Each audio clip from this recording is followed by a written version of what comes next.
Okay. We're back. Uh, feels like it's been a million years since just last Thursday. The bigger gap in between shows is I definitely feel a bigger gap.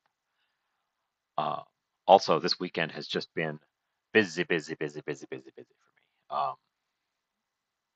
It's if you're not a birder, uh, it's the height of migration right now in North America. So I've been out super early in the morning every day since middle of last week, looking for birds. It's been very tiring. Um, I've also not felt super great over the weekend, but I've still been going out looking for birds. So it's been long days, and I've ended up quite tired at the end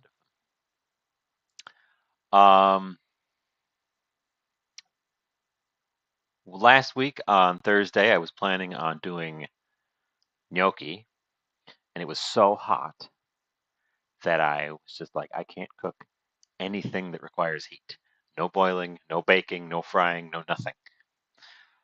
Well, it's not that hot. It's a nice, comfortable temperature today. Has been all day. And I'm also, the kitchen is in the cool side of the house. So it's even nicer in here. It's a little bit warm in the front with a big bay window. Um, so we're going back. Hey, I'm just doing my intro. Um, welcome in. Uh, so we're going back to my plan from Thursday, which was make gnocchi. Now, I've never made gnocchi from scratch before, and I'm not going to make it easy on myself. So I've got a potato. I've also got a sweet potato. I've also got a beet, and I plan on making multiple colors. Yes, welcome in. Uh, I plan on making multiple colors of gnocchi. I'll probably end up with more than I can eat, but that's okay because gnocchi freeze really well. Um, that I know. Once you've got them made, you can just you put them on a sheet, you freeze them, and then you stick them in a bag, and they're ready to go later on. You just grab them, chuck them in, boil them, ready to go. Um, so today is going to be mostly making gnocchi out of these these roots. Oop, get rid of the pre-show sign. These roots. Um, we will be boiling them and mashing them. Uh, hello. They will not be stuck in a stew, but we'll think about what to do with them later. Um, the gentlemen are still here from the pre-show. Uh, the tiny whisk is also available. I don't know that he's going to be able to do anything with today. The uh, the masher is going to be our tool of choice. We'll see if the whisk ends up being used. Uh, the gentleman can probably stay there.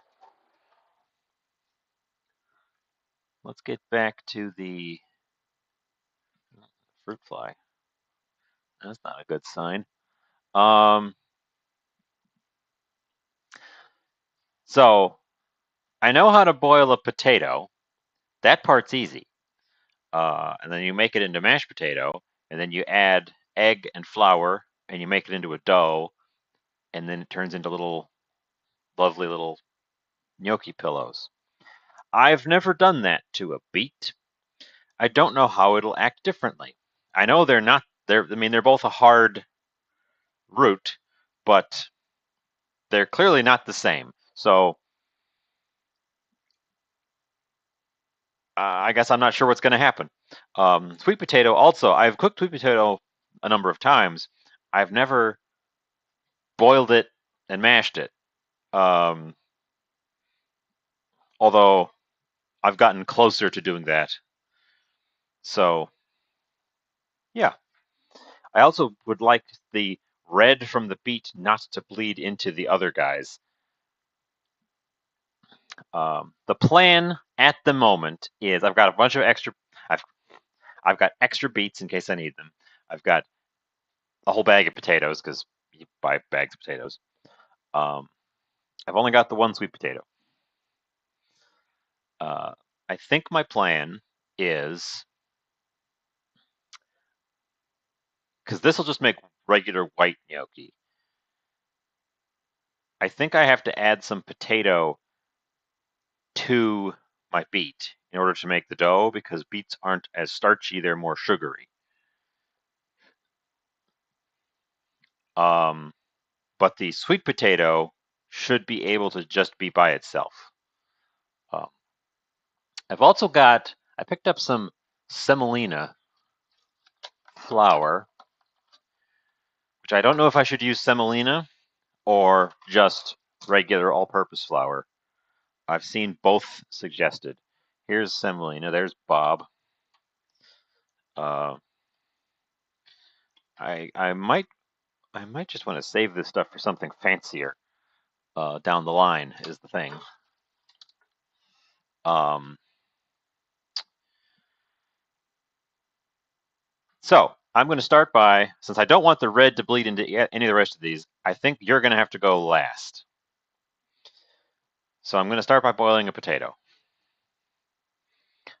which means I'm going to start by peeling a potato.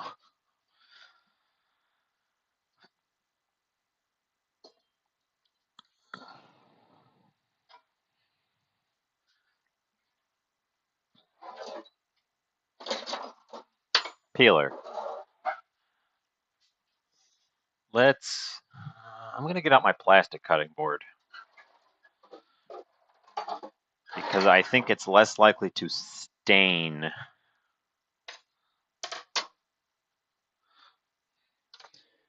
And let's get out a scraps bowl.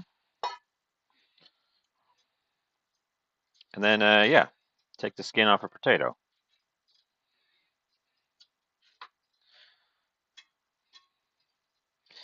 They also all need to cool down enough that I can add an egg to them to make a dough.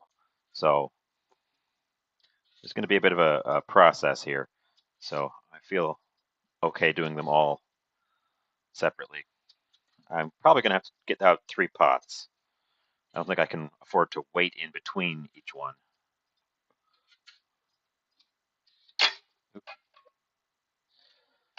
Uh, the inspiration here was uh, Woodman's Market has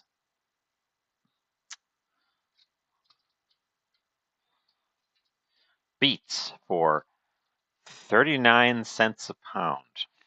If you like beets, they've got beets. They're not the nicest looking beets. Uh, they're like this one. They're kind of lumpy. This was one of the least lumpy ones I could find. They've had their greens trimmed off, so they're getting a little dried out on the tops end, and they've had their root snipped off as well.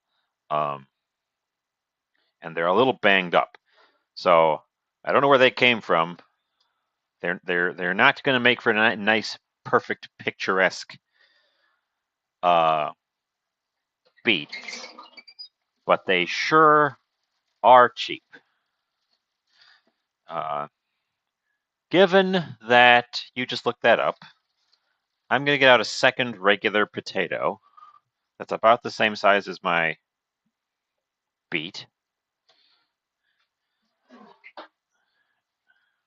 And I'm going to mix the beet with the potato. So I'll have enough extra potato to be able to put it in with the beet.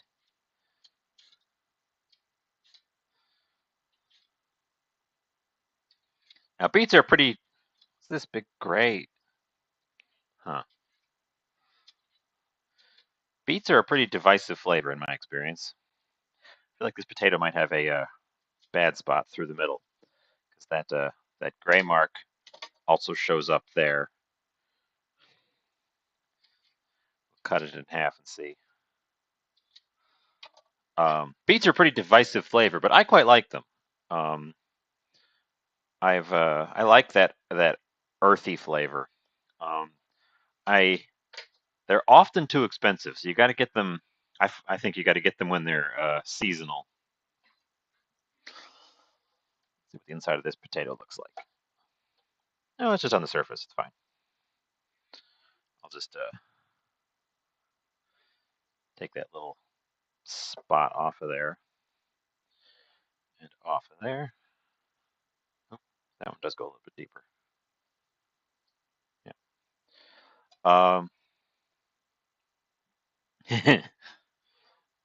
That's a bad joke, Felix. You should be ashamed.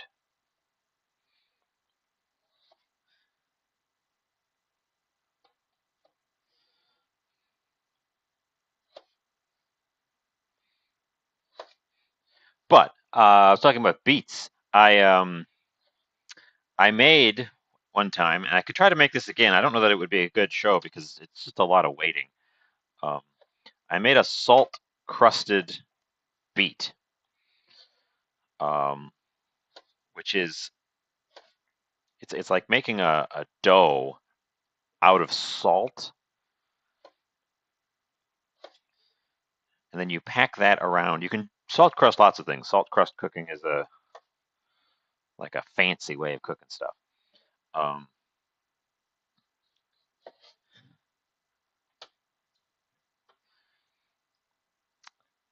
but it has an interesting. It sounds like it would be way too salty when it's done, because you're putting like cups of salt on your food, just tons of salt. But very little of the salt actually gets into the food. It can be a little bit salty right on the outer edges, but overall, it's not like a curing process where the salt really leaches into the whole thing. It's much more like a seasoning, but it prevents the food from drying. Strangely enough, prevents the food from drying out. Uh, okay, gentlemen, I need you to move.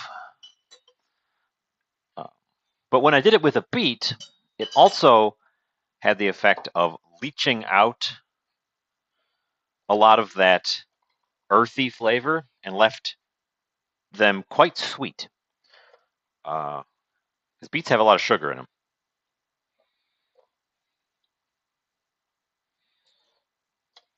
Okay, white potato. Now, the rule for boiling things is if it grows below ground, start it in cold water and bring it up to a boil. And if it grows above ground, bring it up to a boil and then throw the thing in. So,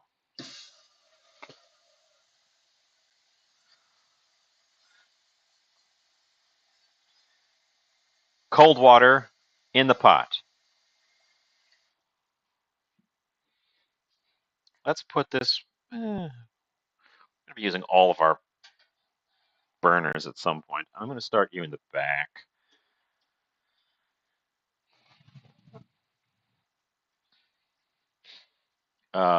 Part two. Now, the trouble is, I don't have a lot of pots that are of an appropriate size.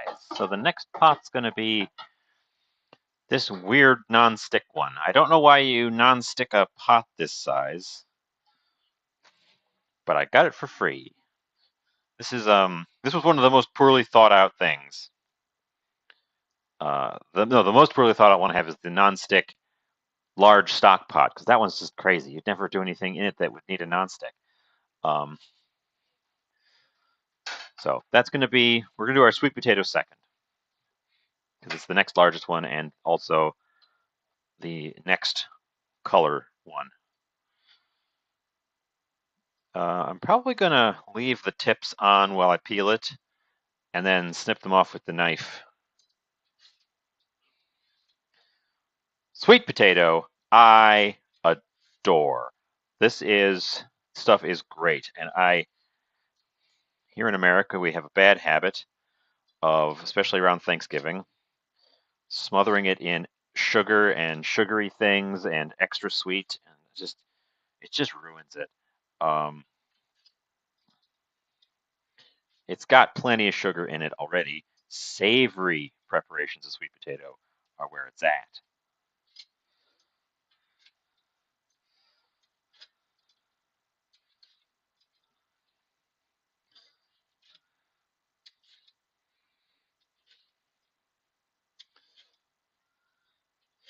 And it's much more nutritious than regular potato, and often less expensive seasonally, unless you're buying regular potatoes in bulk. Uh,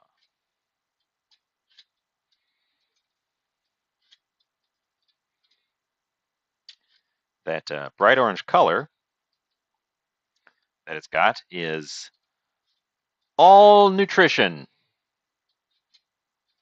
No, no, I know, I didn't grow up on sweetened sweet potatoes, but I know that they're commonplace, and I've had them a few times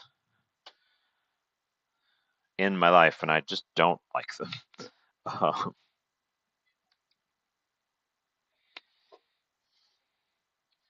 Just gonna get those little fritzies off of there.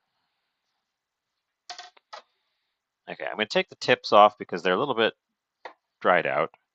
Not super dried out, just a touch. Sweet potato is also a lot bigger than a potato.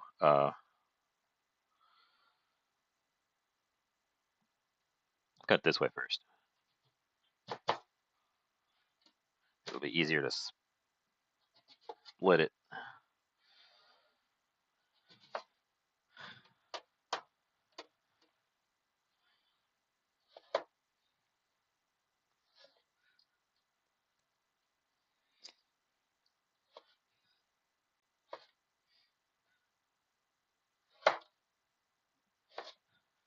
But people should eat more sweet potato. It's easy to cook, tastes great, and it's good for you. I mean, a, it's a lot of starch, so don't eat like tons of it. But you know, better than other competing starches.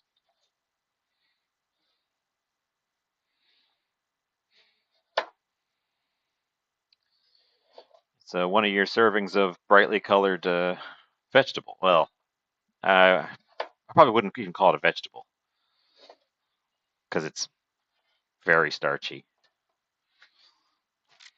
Okay, same treatment here. Stuff grows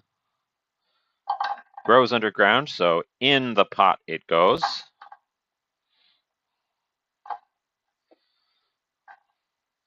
Cold water on top. Bring it to a boil.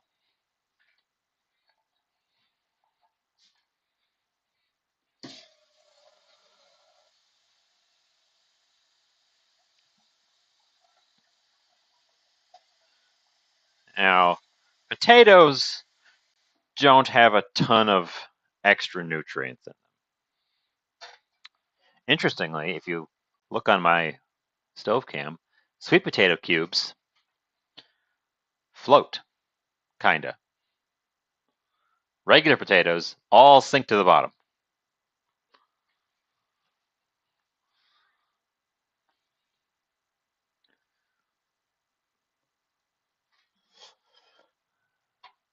Bring that guy up to a boil.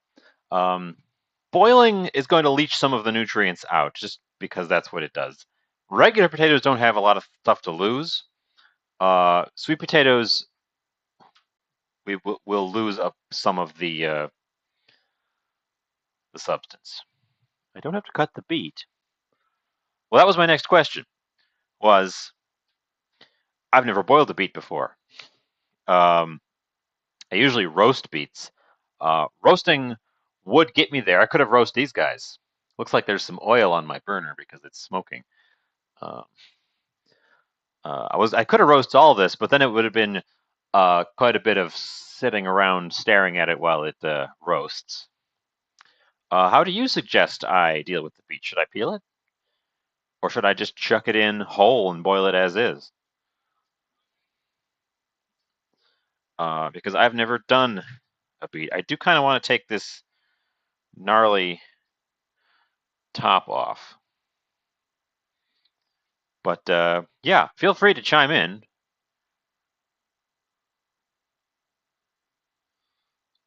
I'm going to straighten up a little bit.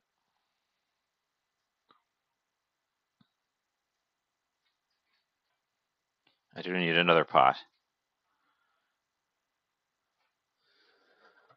Okay. My remaining pot is quite a bit smaller than the last one. So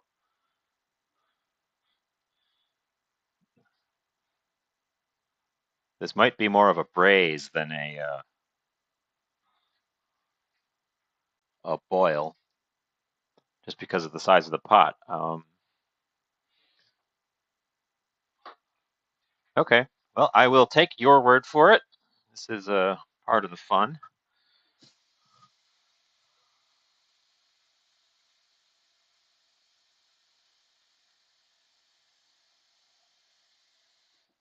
It is definitely poking out the top.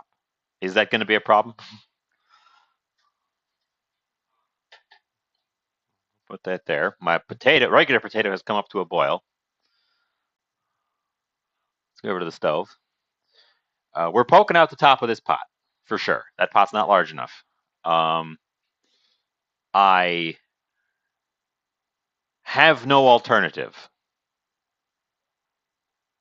Well, I do have an alternative. It's my large stock pot, which I'm trying to avoid using at this point because that would be excessive. So regular potatoes at a boil.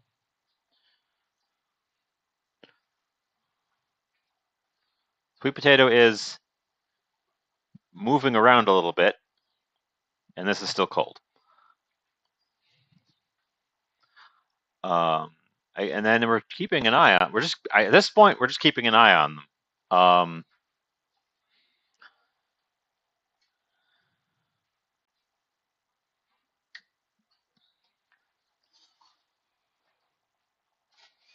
I'm going to take this opportunity to put a few things away and chit chat with you guys. Um, there are a few dishes on my drying rack, including just the one knife.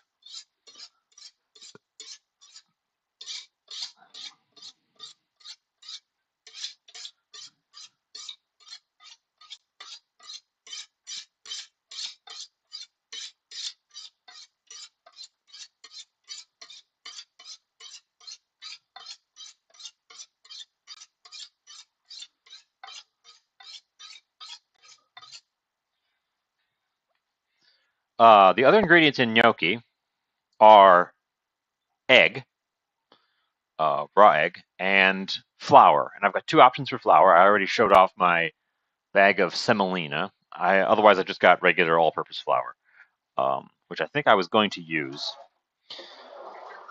because you want semolina flour for pastas typically. I don't know exactly what's different about it other than it's got more protein, so it gives you that. It really holds together. But gnocchi aren't supposed to be super firm, anyways. We're not going to be turning this into like a noodle. They're supposed to be like little pillows of goodness.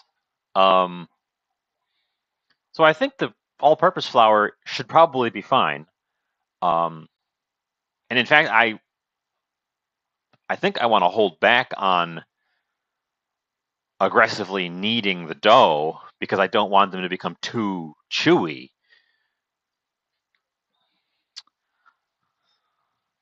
So I think I'm going to stick with the all-purpose flour.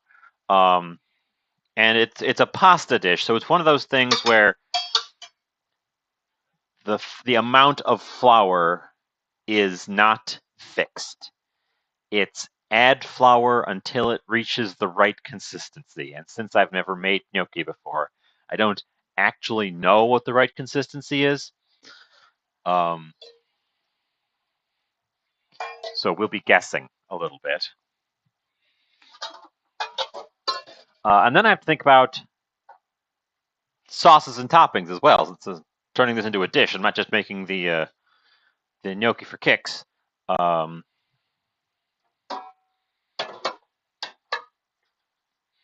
and there's two ways I could go with the sauce or topping or whatever we want to call it. Um, you could go with something that's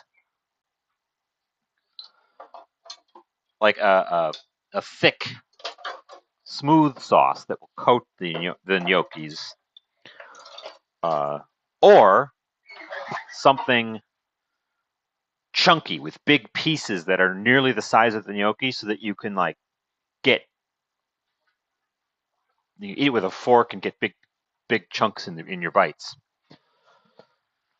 And I'm leaning towards the latter because I think it's more fun. But yeah, that part is kind of open-ended at the moment. We've got plenty of time to think about it because this whole thing is going to take a bit.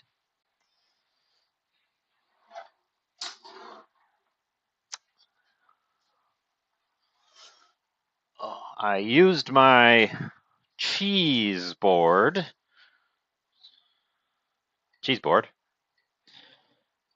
for the first time, and it's extremely effective. I suggest finding one at your local thrift store and buying it at a significant discount. That's what I did, and it was worth the what $4 investment.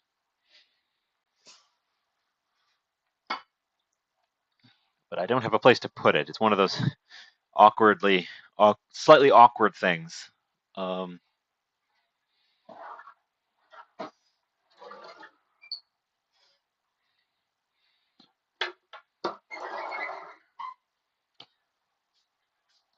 uh, I also managed to fix these guys. So some of you may recall the wok set. When they arrived, their handles were very loose, and I was having an unpleasant time trying to use them with the loose handles. And I thought I was going to have to pull the rivet out and stick them further in. What I ended up doing was I looked at it. I did some reading about it. I dunked them in a cup of water, wooden handle side down, and left them there. And the handle swelled up enough that they are firm. I think I got some water inside the tip as well because this one's leaking just a little bit. But it super worked. I don't know if that's how they're intended to be used, but it sure did make them firm handles.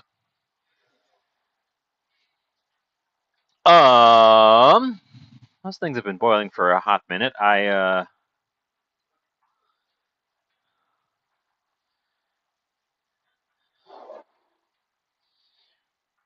didn't set a timer for any of them. I was just going to eyeball them all. So I should check the potato, regular potato, with a knife. This knife.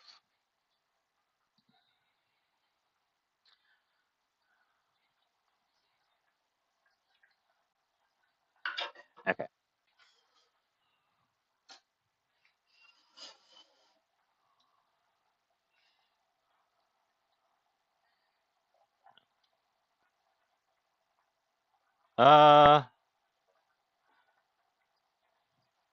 Regular potatoes probably just about there. It's tender. It goes through easily. Sticks to the knife. Doesn't totally fall apart.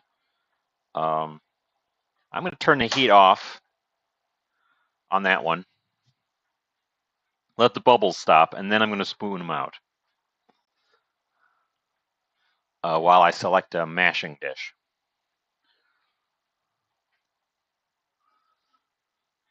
Let's see. I'm going to need multiple mashing bowls that are not stainable. So steel bowl, different steel bowl, and third larger different steel bowl. Stainless steel resist. Now I wonder if this is making my camera freak out. Remember last time when I put a bunch of reflective stuff over here, the camera started to have seizures.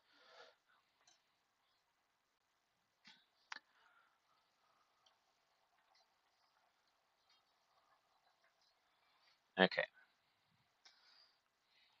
Let's get potato out of its water.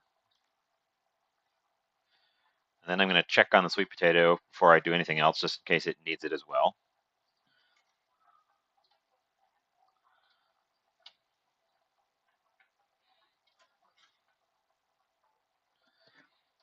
And I also need to clean out the pot that potatoes were boiled in, because that's going to be the pot that we boil the gnocchi in.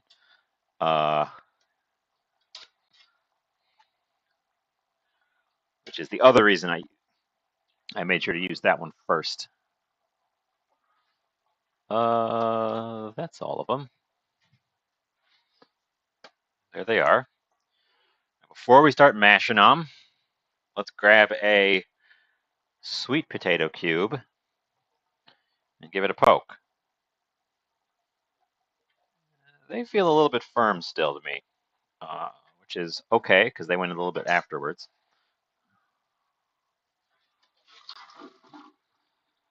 Okay, let that pot cool off a little bit before I stick my hands all over it.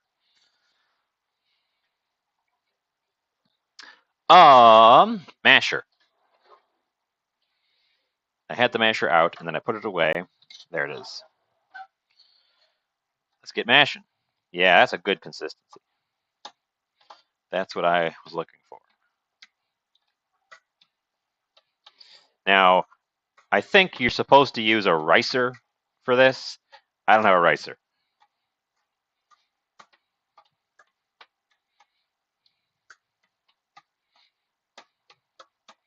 So we're going to do a mash with a masher. And if they are properly cooked, they should mash perfectly fine. Now, if you're making mashed potatoes, you'd add something creamy to them, some salt. Otherwise, they're kind of lumpy. You also don't want to mash your potatoes. I want to mash my potatoes very finely, but I don't want to turn them into a paste. That's what the ricer would be really good at. It would be very evenly breaking them down without totally turning them into a paste. The hand masher has the risk of either leaving them slightly lumpy, or of, if you go too hard on them, just turning them into potato goo.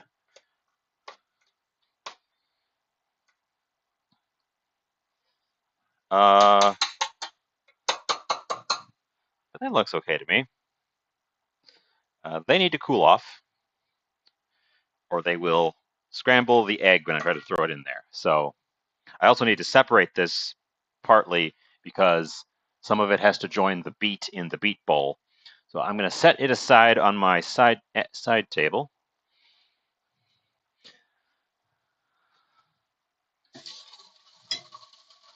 And return and check on the sweet potato.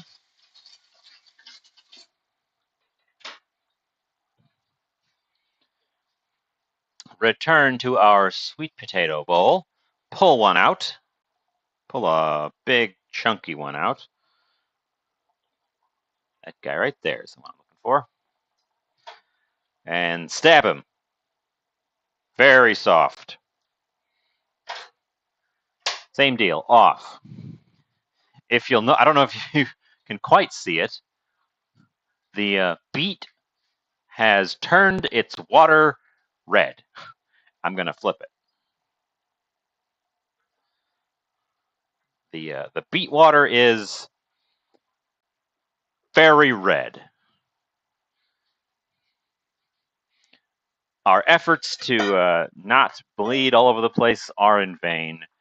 Beet will always become red. Everything near it.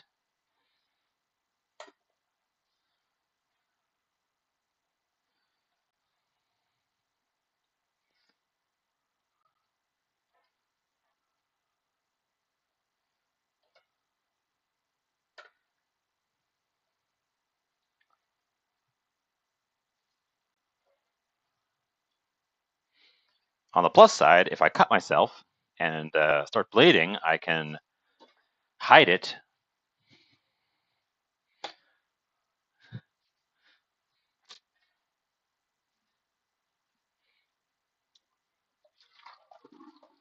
Okay.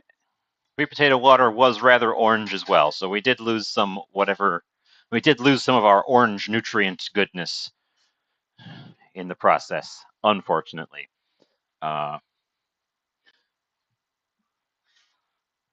But our beet potato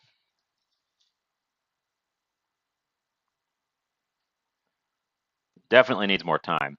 It's quite solid.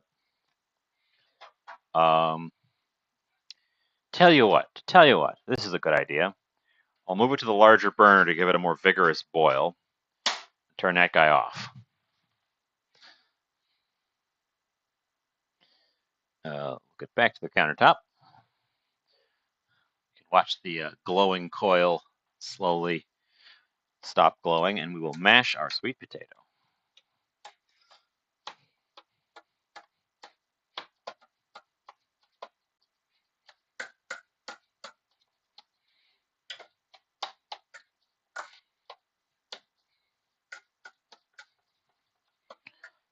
If you wanted to shortcut this whole process and make your own gnocchi,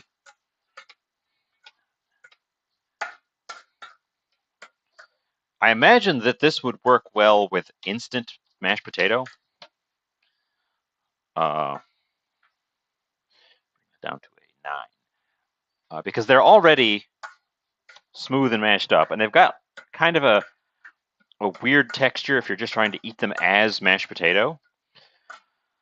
But since you're adding flour to them, turning them into something else, I think that that would be a great shortcut option. You just have to make sure to get the proportion of water just right so that your finished mash isn't too soupy.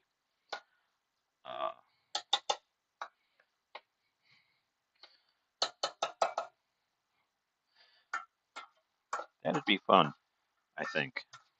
I have all these ideas for things that are not appropriate for a stream. I really need to start making videos directly.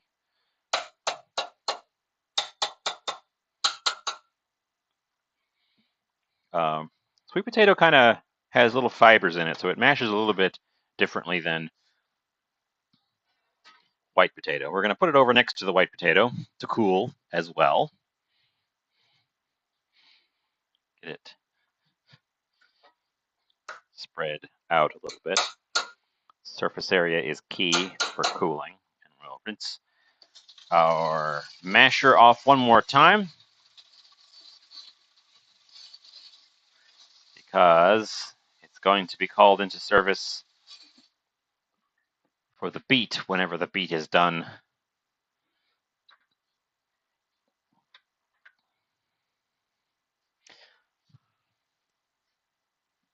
Speaking of the beet, let's go back to check on the beet.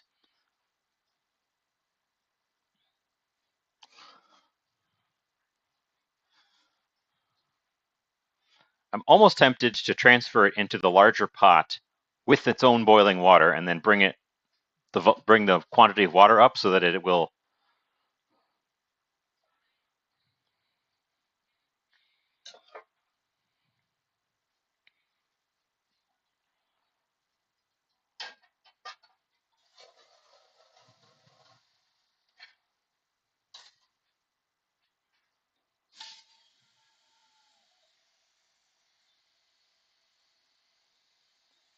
I think it'll boil better if it's fully immersed.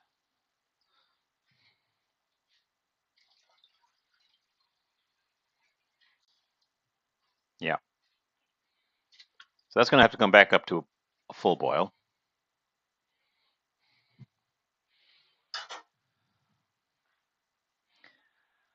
Oh.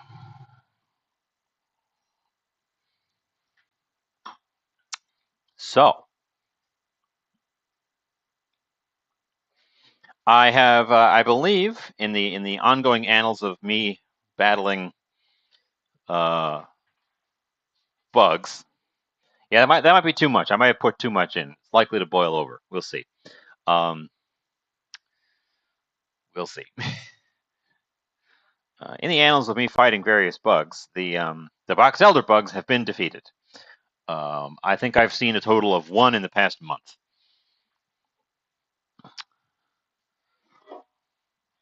So I don't know if I wiped them out or if they just all woke up, noticed that it was spring, and left. One of those two things happened. And it's probably the second one because I felt like I was not winning the war against them.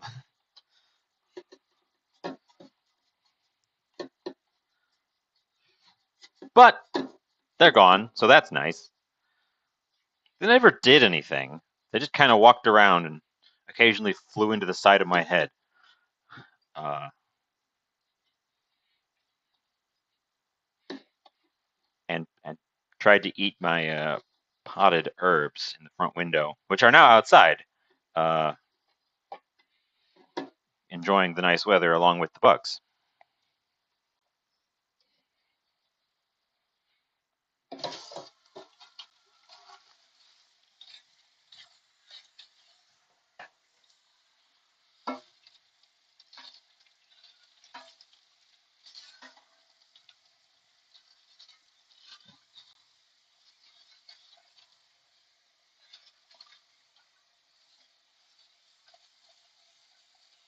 Okay.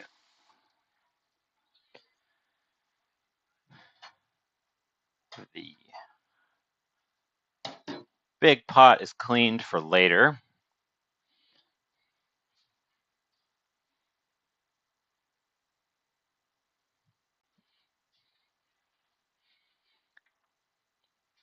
We can think about our toppings while we wait for things to catch up, and I check on the temperature of our mashes. The white potato is probably just about down to where I can work with it.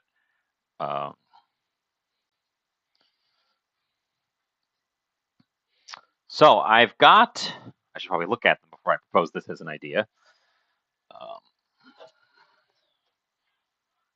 I've got half a jar of marinated artichoke hearts that I used for a different recipe. And they're still good. They come with their own, like, oily, vinegary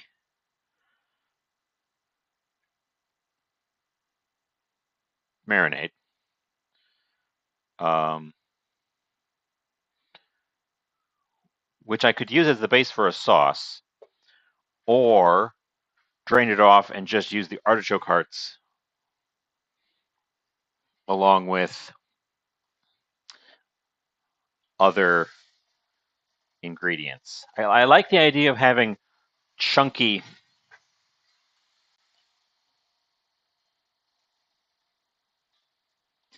That is too much water. Um, I like the idea of having a chunky sauce to go with this, more than a creamy sauce. I hope the beet water doesn't leave stains on my white top there, because it's definitely going to spit over a little bit. What do you think? Artichoke hearts, maybe chop an onion really, really chunky, some olive oil, some garlic, definitely some garlic.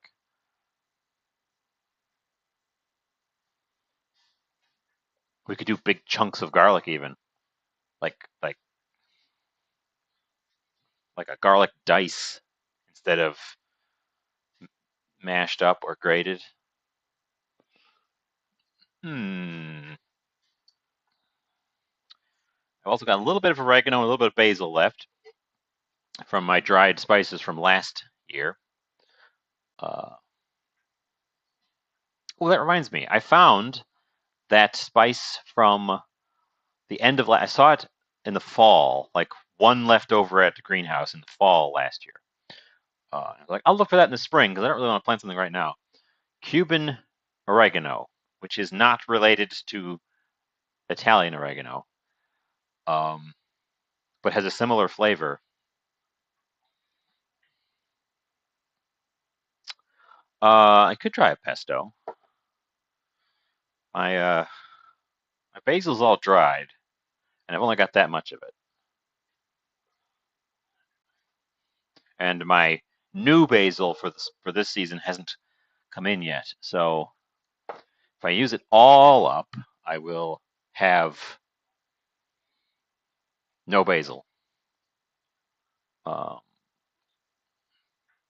yeah, I wish I had some fresh basil right now. That'd be good because then it'd be that bright green. Since I've got red and white and orange, bright green would be a good color pop. I've got parsley. We could do a parsley-based sauce for the bright green. Hmm, like a parsley pesto or like a coarse chop parsley sauce.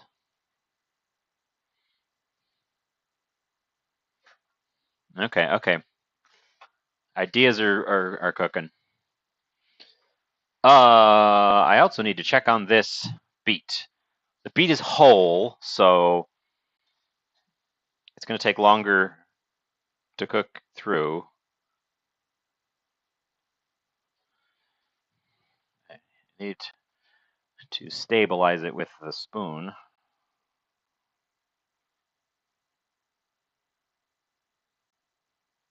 It feels pretty solid still.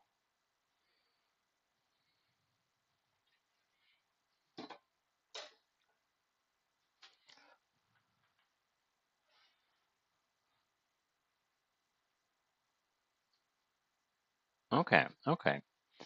Um, huh.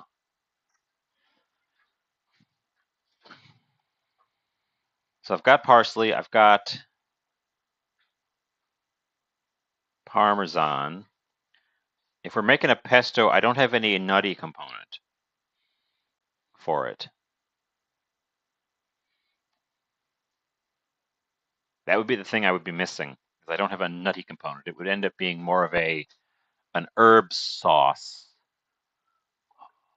Unless I've got some tahini.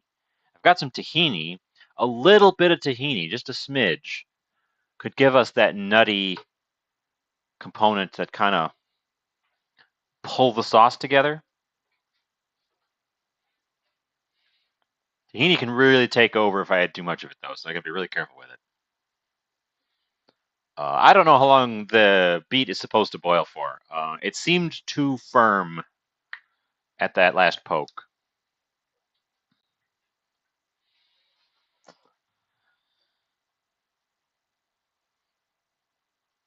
The sweet potato is still a little bit too hot, I think.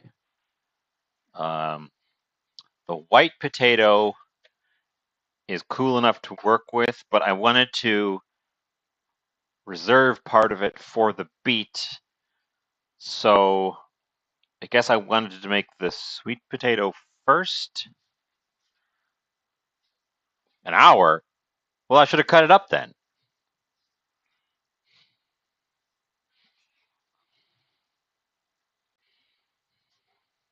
Because now we're just going to be sitting here waiting because it also has to cool off.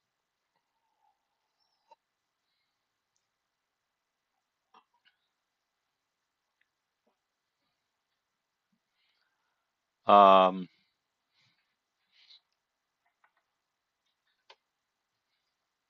well, it's going to have to sit in the back and think about what it's done while I do other things.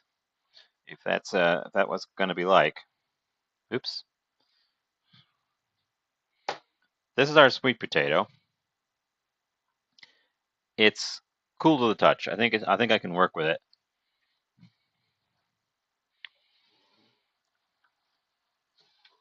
This is the one I'm going to start with.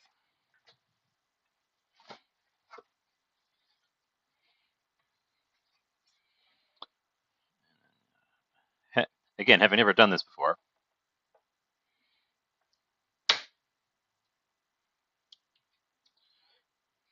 I know you whack an egg in it.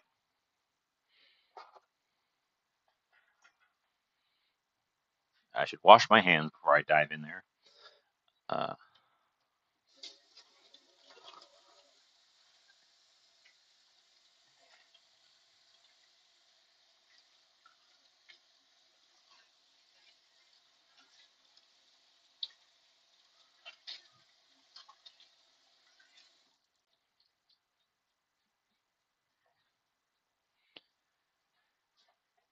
okay, hands washed, egg in. You whack an egg in it, and you mix the egg in evenly with all the stuff.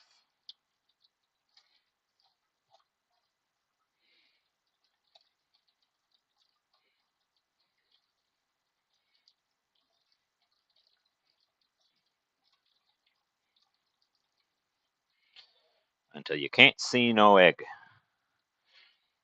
The egg adds moisture and softens your product here. This would have been better in a ricer if I had a ricer. I can feel there are little lumps in it.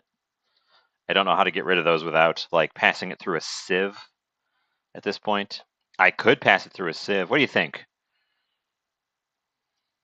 Should I drive this through a sieve to get rid of those lumps? They're not very big, but I think they'll affect my finished. I don't know if they'll affect it.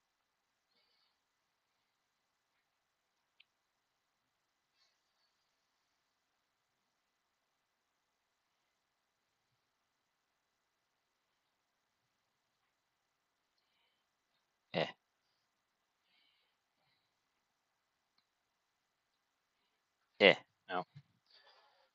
Guess I'll rinse my hand off, lose a little bit of my material.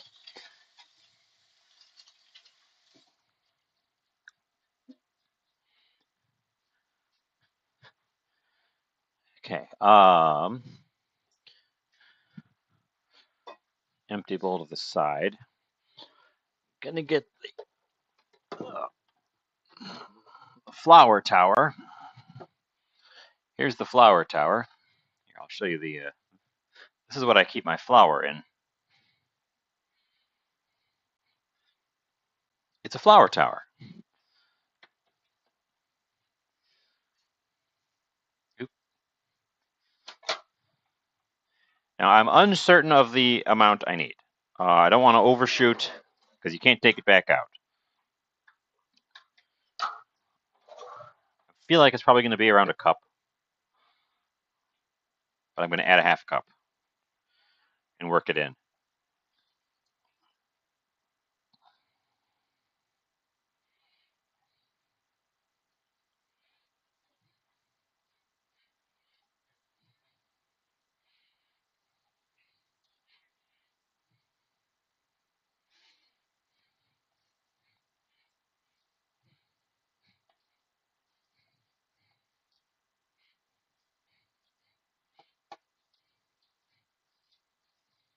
can see the lumps in there. I can just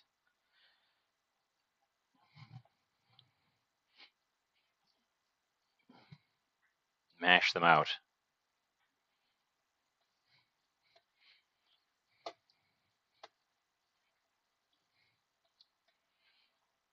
These lumps are going to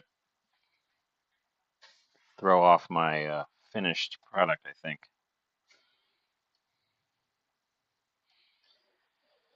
Should have had a ricer. That's definitely not enough flour, though, so it's sticking to my hand like a glue.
It needs to pull off of my hand.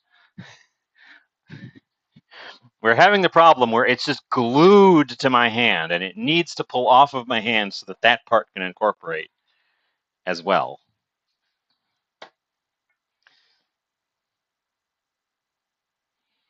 You're looking at a recipe?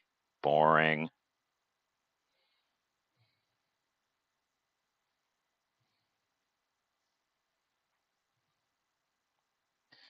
Get off of my hand. Get.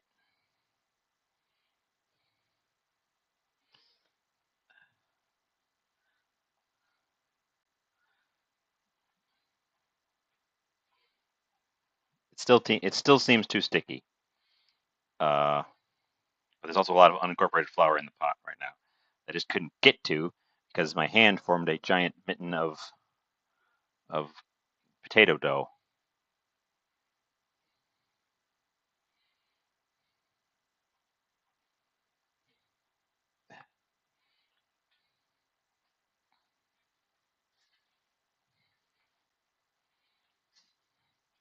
Eh. Okay.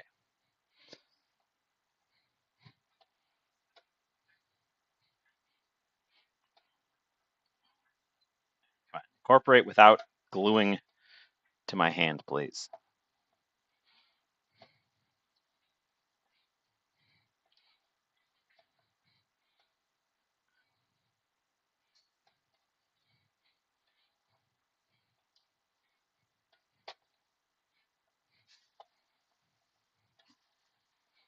Okay, we're getting there. The beet water's spitting on the burner.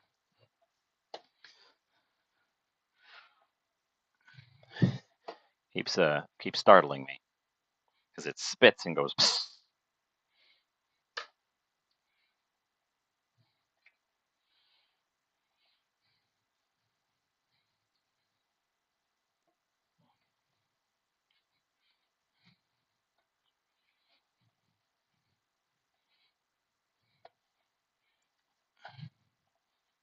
Again, the dough needs to not stick to the back of my hand because then I can't incorporate it into the thing. I have this problem every time I work with a dough. It just kind of forms this glue on my hand.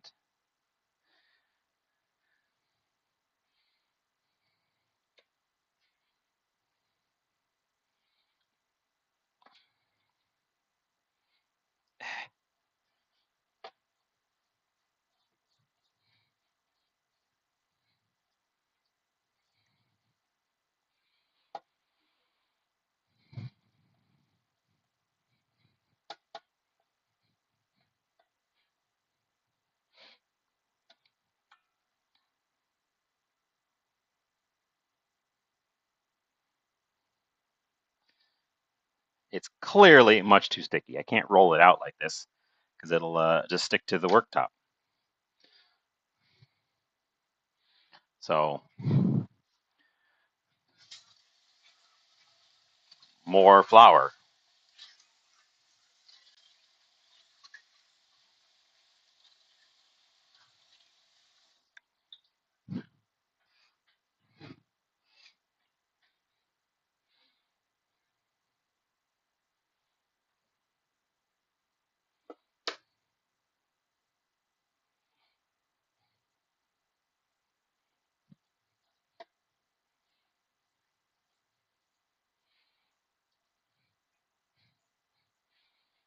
Okay, okay.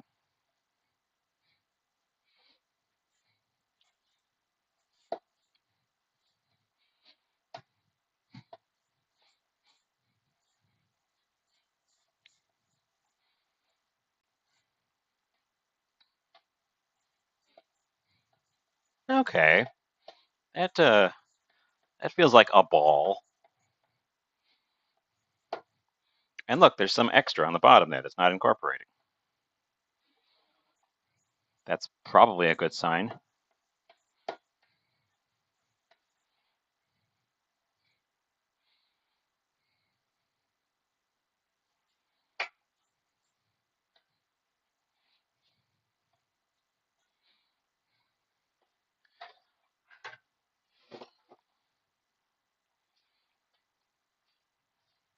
That's probably a good sign.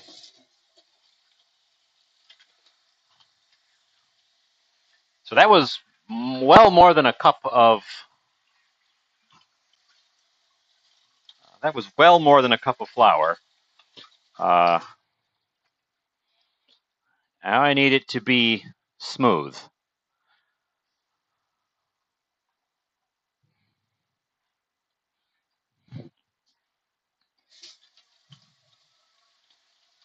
Clean a few things off here because I'm going to need them for the next one.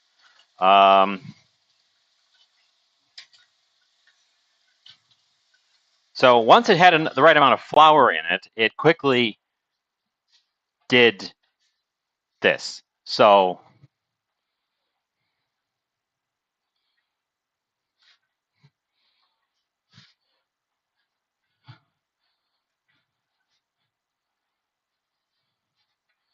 we're getting sticky again very quickly.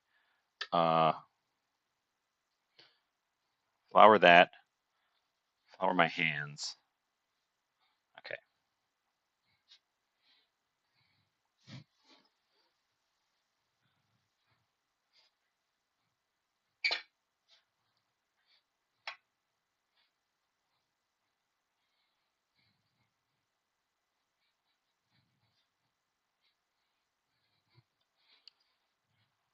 It still keeps wanting to stick to my hands. We're just about there. This is going to be a nightmare to clean up, let me tell you what. I tell you what, boy.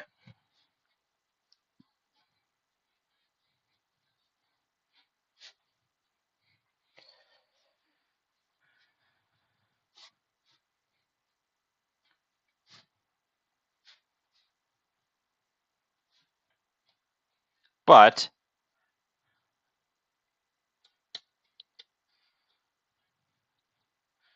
I'm going to get the bottom together. I think we've got a dough ball.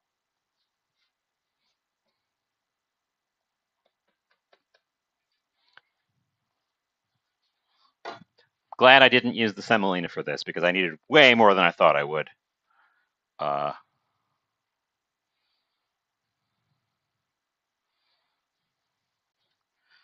Flour the outside, pick it up because it's already sticking to the bottom. Flour the bottom.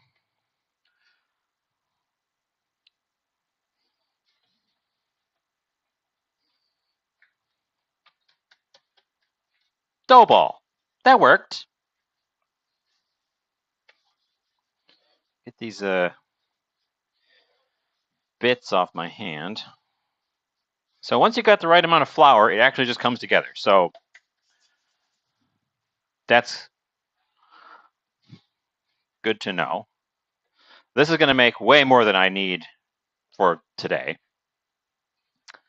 But there's not much else I can do with it, so I guess I'm going to make the whole thing into little gnocchi pillows.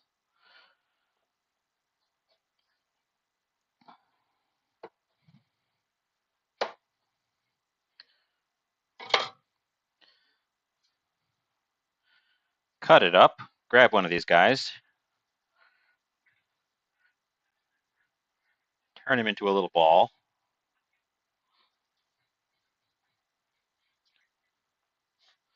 Turn him into a snake.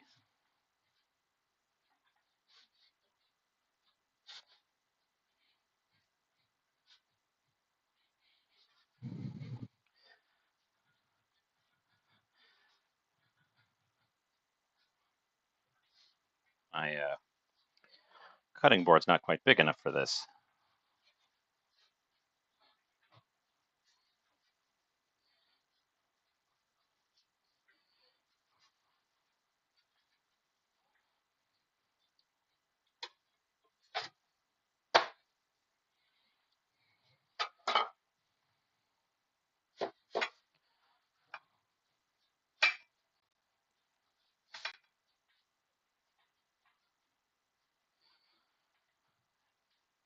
Snake. And then you go cut, cut, cut. And these are your little gnocchis.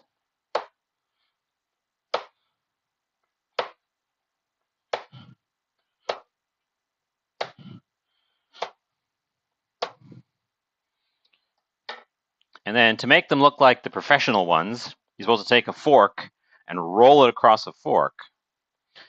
But I'm going to leave them like this, little pillows. And the end pieces are kind of irregular. Ta-da!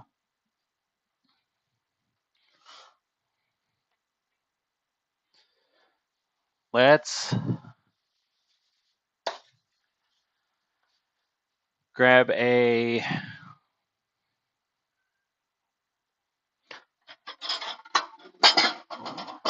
plate rather than a bowl. Because then I can kind of stack them up and they will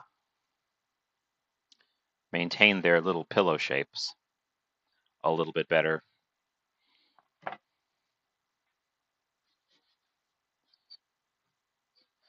So this makes quite a lot, so I'm going to have extra of these.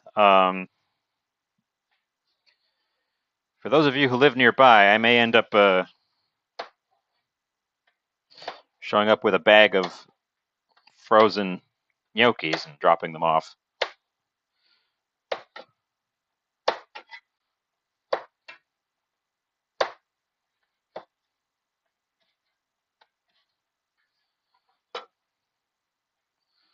Perfect. Little pillows of goodness.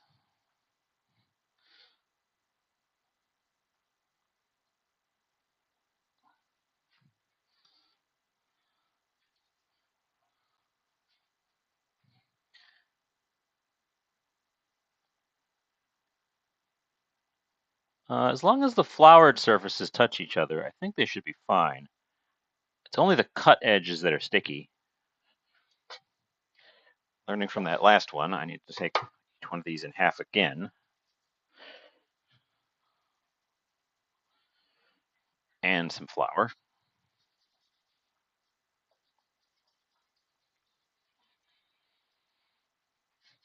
Oops.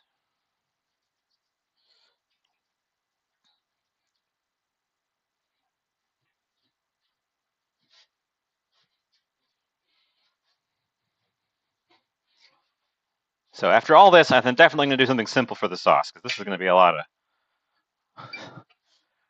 of this for a little while. Rolling out these snakes, and then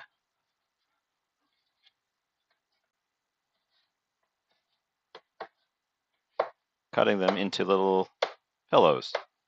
Although, now that I've got a technique, it's going faster.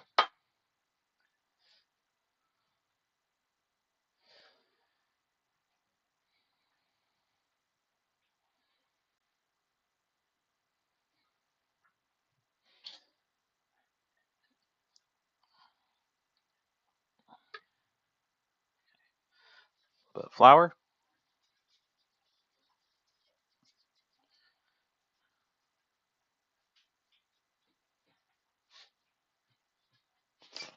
Uh, hey, anybody who's been paying attention, how long's that beet been in there?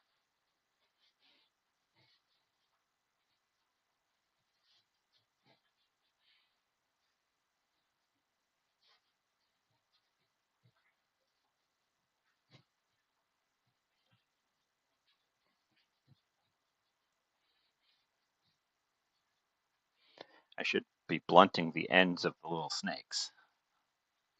8 months. Uh, it probably needs another month. 9 is usually the standard, right?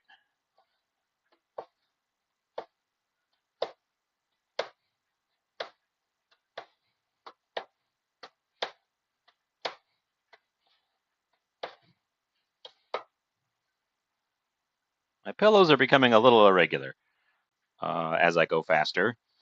I'm going faster because there's quite a lot of this.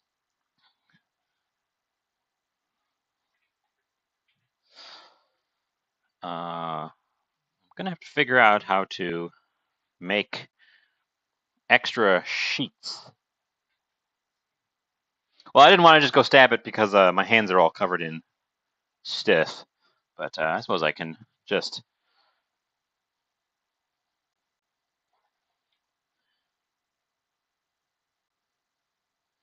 The knife goes in okay. It's a tiny bit firm. I'm going to leave it while I finish doing these orange ones.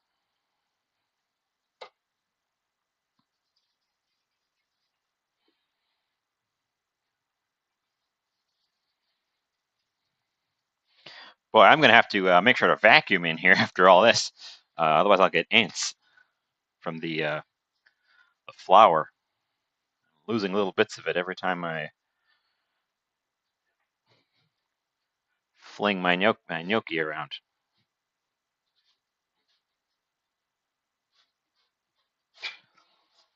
I'm going to need to make extra room in my freezer in order to freeze the extra of this, because there are clearly more here than I'm going to be able to use. Especially given that I've got 2 more batches coming out. We might not do white ones. I think we're just going to do orange and purple. And I'll have some mashed potatoes for later.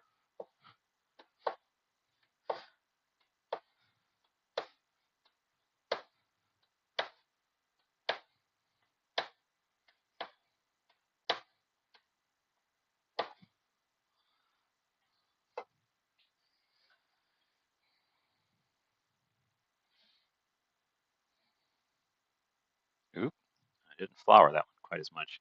They're a little bit stickier than they were. My pillows are getting, yep. Okay, some of my little pillows aren't going to be nice little pillows because my worktop has become unfloured. Well, I can dust them now, but they're sticky on the bottom where they're touching the board. So they're losing their shape as I remove them from this board.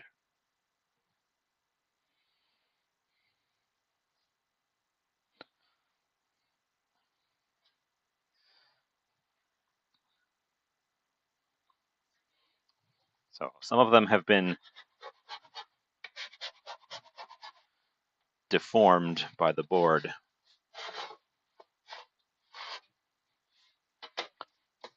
Just have to remember to dust the board.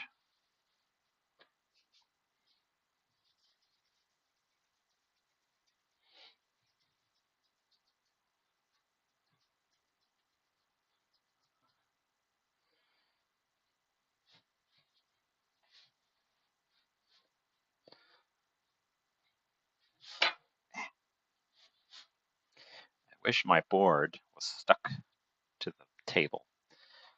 I should probably be doing this directly on the worktop, honestly. I'm just afraid of the Beets one staining everything horrifically.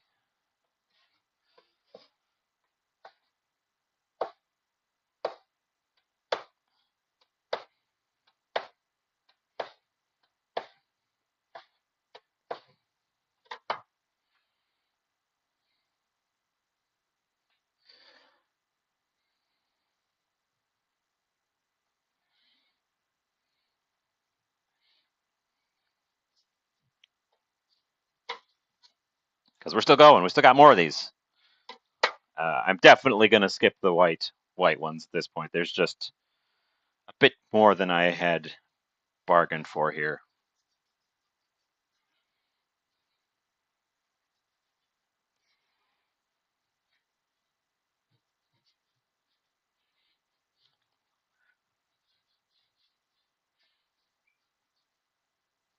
Once I'm done with these orange ones, we'll probably be ready to pull that beet.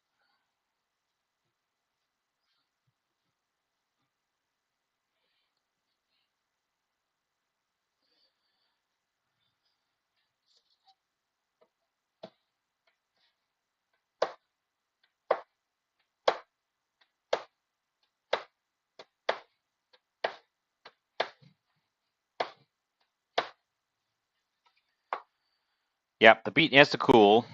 I should get some ice water ready for it.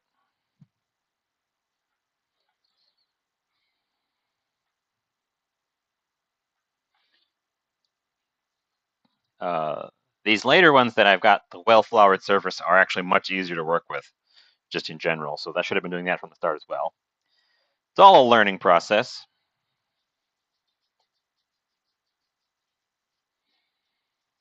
There are little lumps in these guys from the slight lumps I had in my sweet potato. I can see them.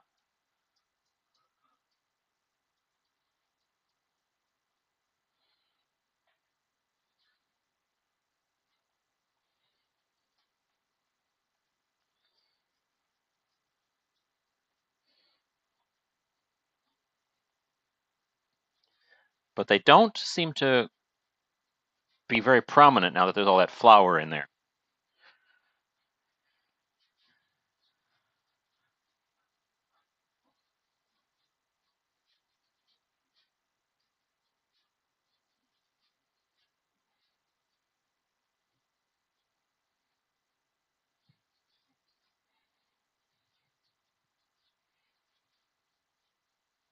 Which is good. I was worried that they would be like obvious lumpy chunks, but they seem to have been well absorbed when I added all the flour and started rolling these out and such.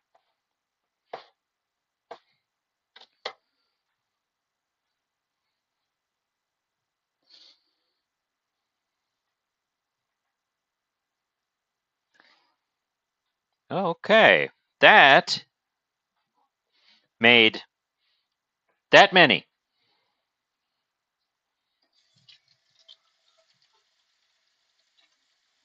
That was one sweet potato and an hour and a half's work. Probably an hour if I did nothing else but make sweet potato gnocchis.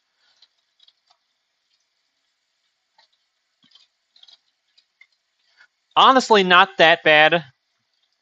I've learned several things immediately from doing it, which I can carry forward and hopefully make the next one that much easier. Quite a bounty. They're going to sit over here in the cooling zone because I need the table space. My boiling beet has the problem of, the unanticipated problem of, if you can see it over here, it's sticking out the top again. because that's how much of the water has boiled away.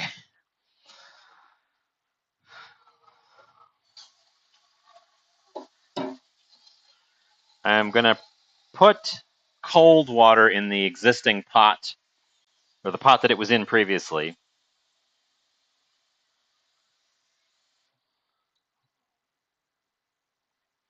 This pot here now has cold water in it.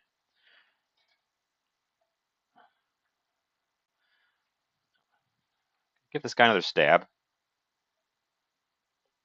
He seems pretty soft.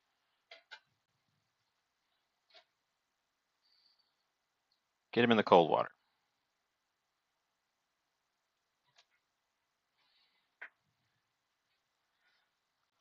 This water has changed from the red color it had before to a strange yellowish. A kind of gross yellowish brown. I am unclear as to where the red went, because the red was definitely in there.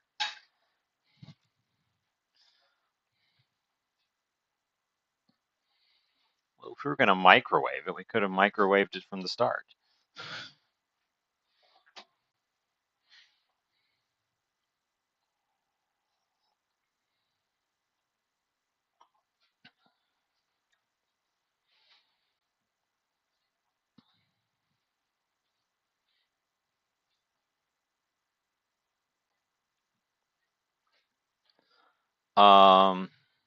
Oops, wrong button.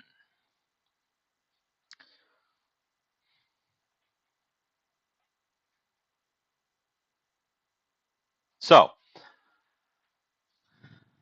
the beet is warm. We'll find out if it's got a hard middle once I cut into it, really. I'm going to have to cut it up enough to mash it. Maybe? Or can I just scrape? If it's cooked, if it is soft all the way through, then I can probably just mash it straight. That guy's still hot. There's an aura of schmutz around the outside of my burner now, because that has spent. You can't even see it. It barely shows up. An aura of schmutz all around here from this having been spitting the whole time.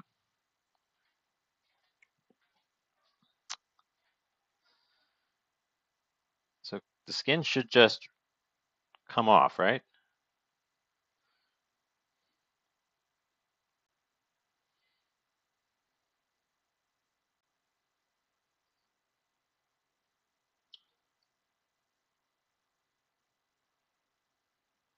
The skin does not just rub off.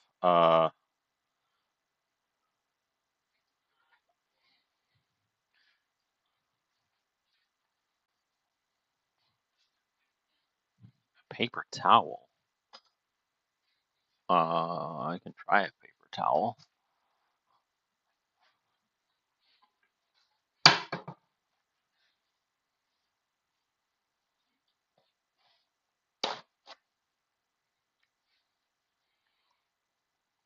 We're gonna have to do this over the sink where nobody can see it.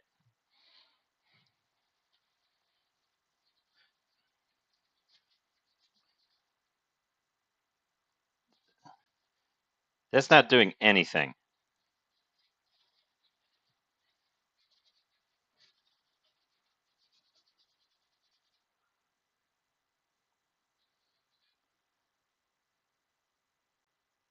I don't know what the plan here is. That's not doing anything to the beet.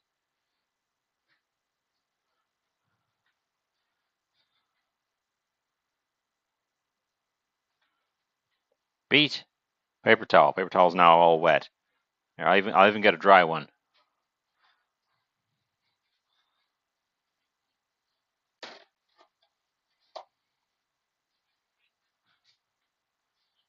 Beet, paper towel. Rub.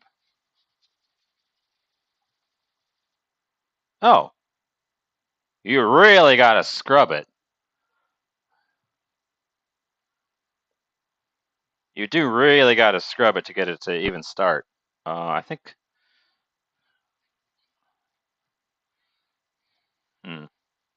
So it works with a dry paper towel and a vigorous scrub, but it's also breaking down the paper towel pretty quickly.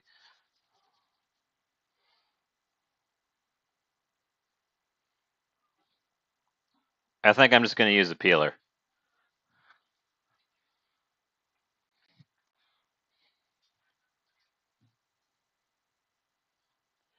It also still feels kind of firm to me.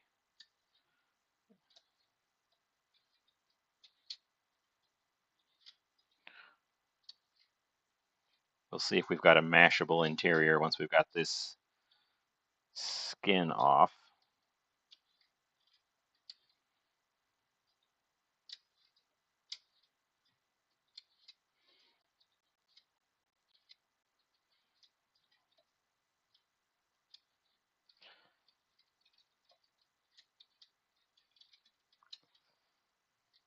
Sorry, I'm doing this directly over the sink because these shavings of beet skin, the red side, if it lands on anything, is going to turn it red. So, beet, red hands.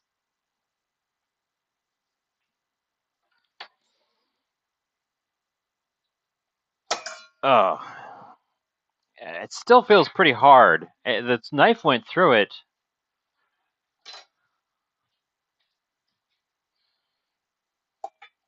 The knife goes through it very easily.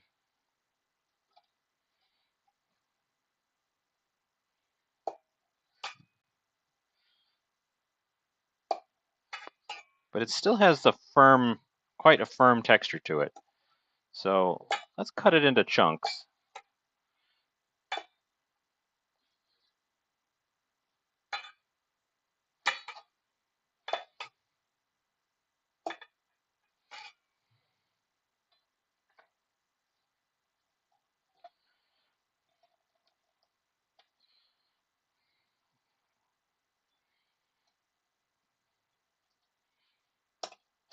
That is not mashable. We're not soft enough to mash.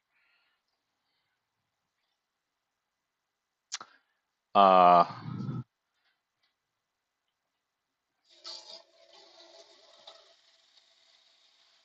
get a little bit of the red off before I go touching things.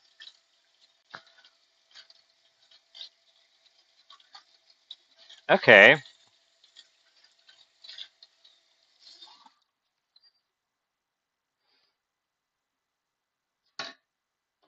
This probably would have worked if I'd gone for the roast option,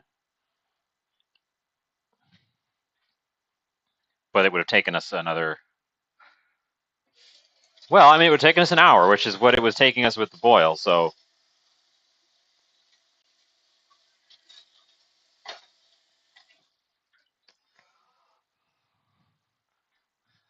I think if I did this again, I'm gonna cube it up before I boil it.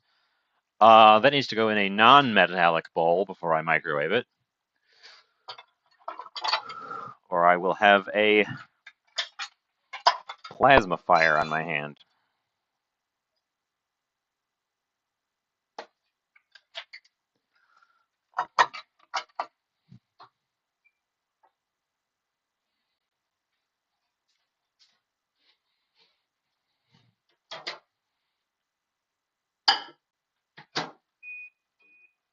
Okay.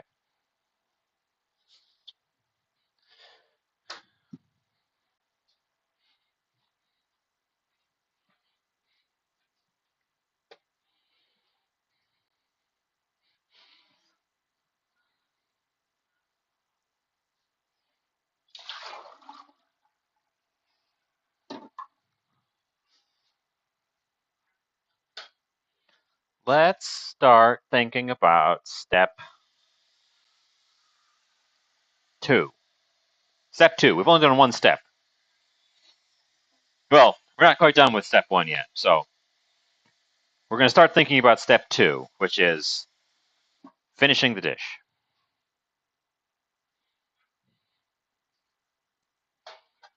Going to bring another pot of water up to boil.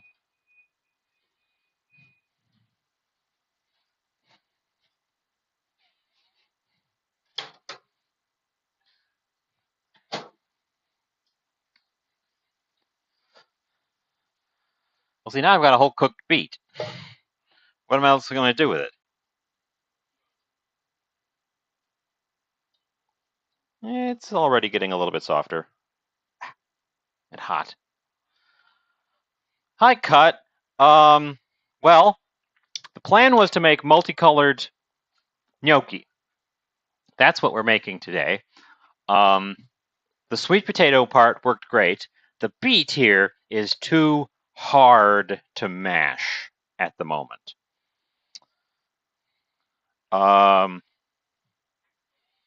So I'm trying to soften it in the microwave.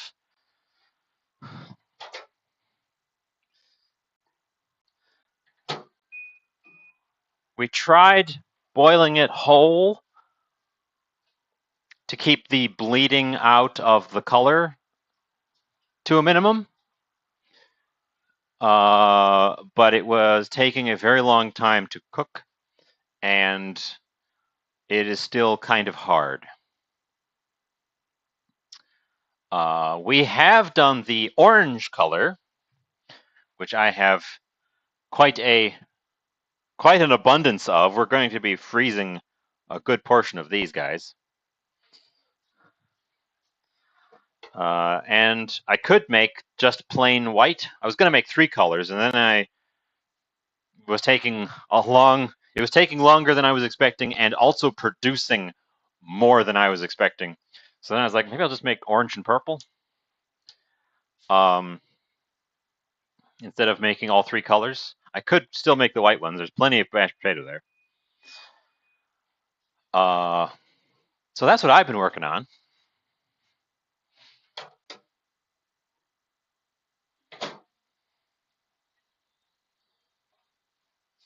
How have you been this fine day?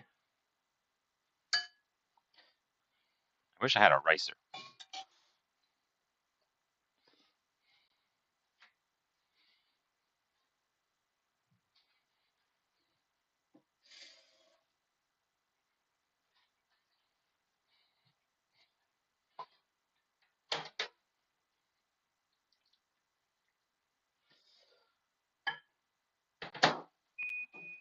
So I'm glad I started at 4:30 today because this project is taking a little bit more time than I anticipated.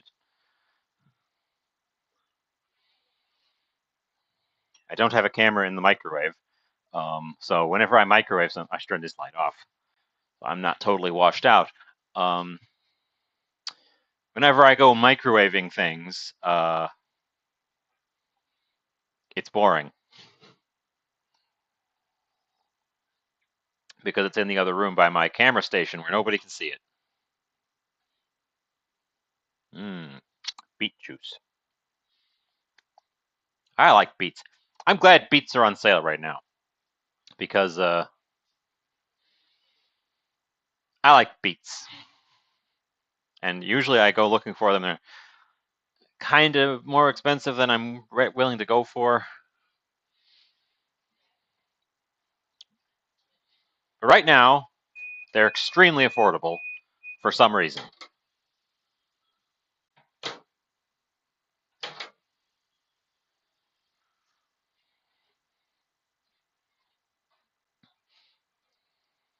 So, beets.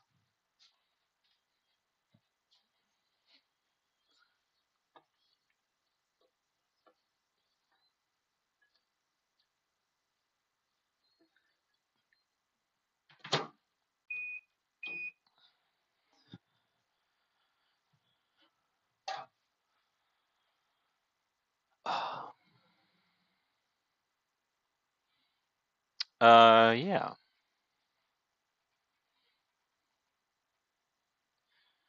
Turn the heat off on that because we're not going to get there quite yet. I was optimistic about the beet.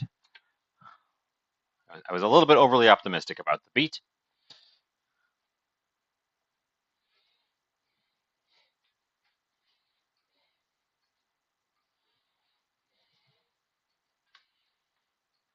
So if you're making this at home, um, figure out a better way to do the beets. I think it worked fine with the sweet potato. It has no reason to work just as fine with the regular white potato. That's the original version. Uh,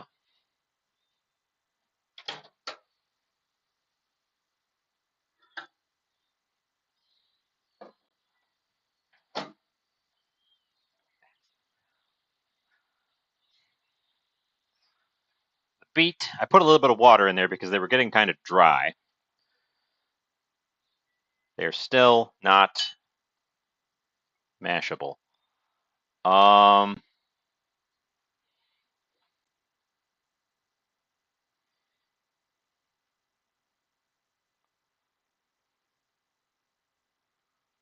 hmm. Okay. Yeah, okay. So I would say if you're doing this, cube them up like I did with the potatoes. Color bleed be damned. Or take the full time to roast it until it's cooked all the way through.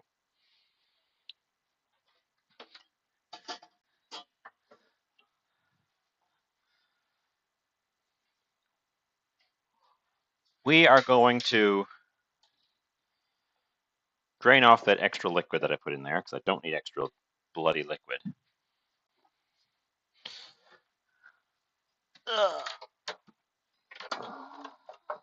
We are going to pull out a mechanical assist. I don't usually go for the mechanical assist, but we're going to pull out a mechanical assist.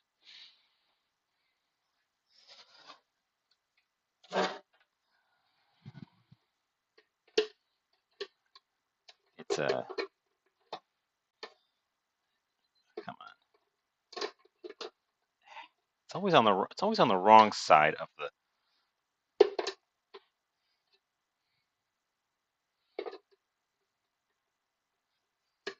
Come on, come on. There you go. It's another thing to clean.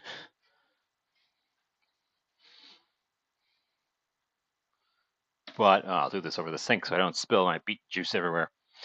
But this will definitely mash the beet.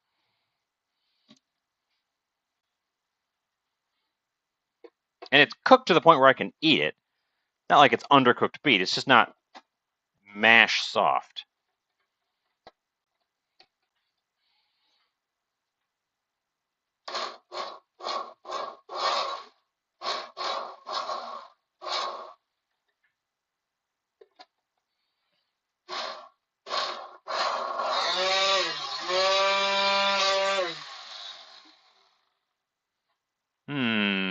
That's not ideal. I think we might skip the beets, guys. I think this might be. It's just dicing it up. It's not turning it into a puree. I think the beet is just too hard.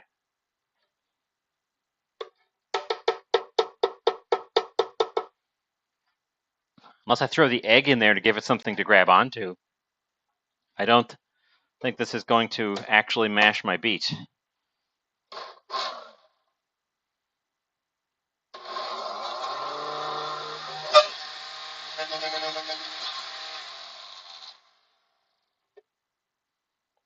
Okay, and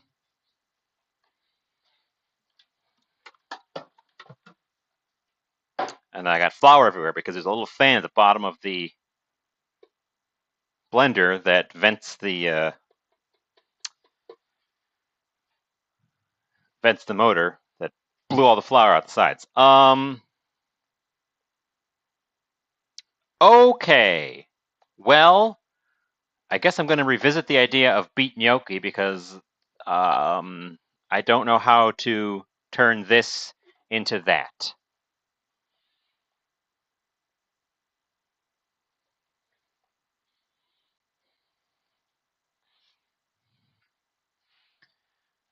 guess we'll make the white potato. The thing is, I don't even have much beet juice. This beet is undercooked for what I want to do with it. This beet would be perfectly edible as a vegetable. That's not the issue. It's just that I was trying to get it to the consistency of a mashed potato, and it's little fragments, which have a nice... Boy, I love the flavor of beets. The thing is, I love the flavor of beets. There's not even any juice in here. Oh, this is going to be a nightmare to clean.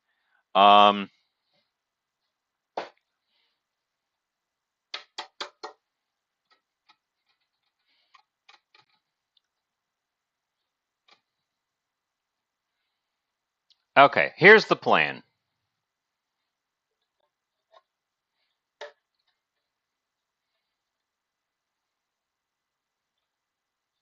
I'm going to make white gnocchi to go with my orange gnocchi. And I'm going to turn the beet mince into a sauce.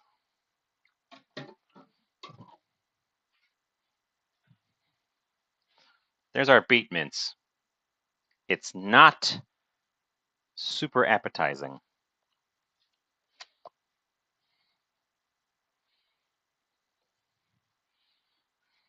That was a fail.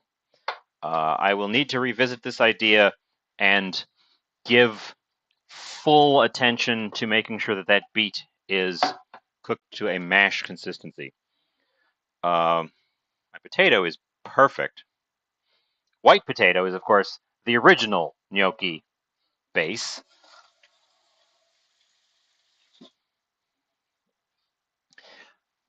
God, I'm almost...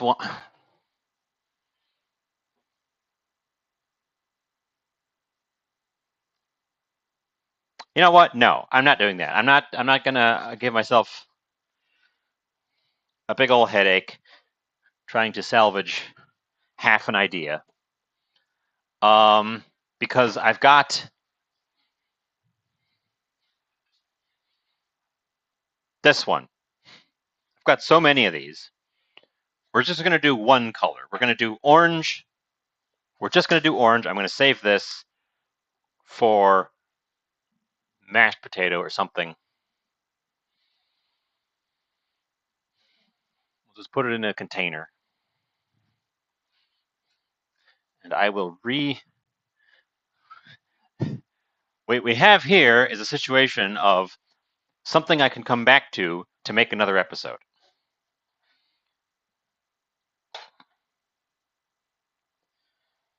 Let's get the water boiling. Let's get that pot out of the way. Hoo-wee, I've got a bit of a mess on my hands too.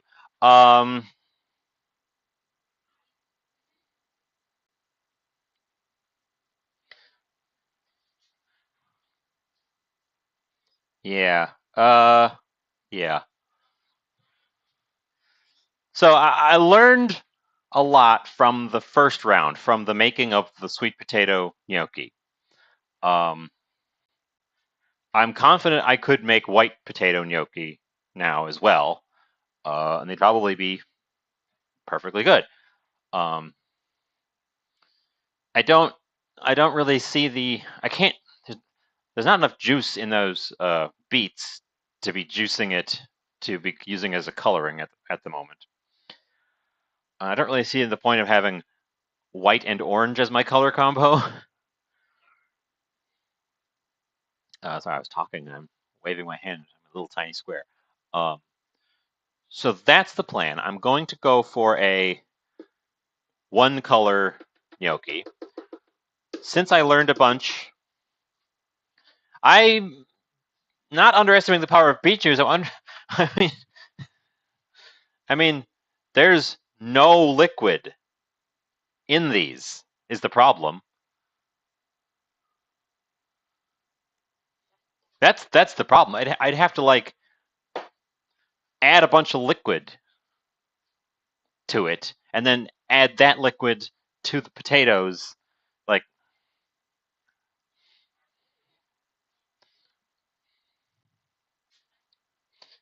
so, this will be a we'll come back to it and try again situation,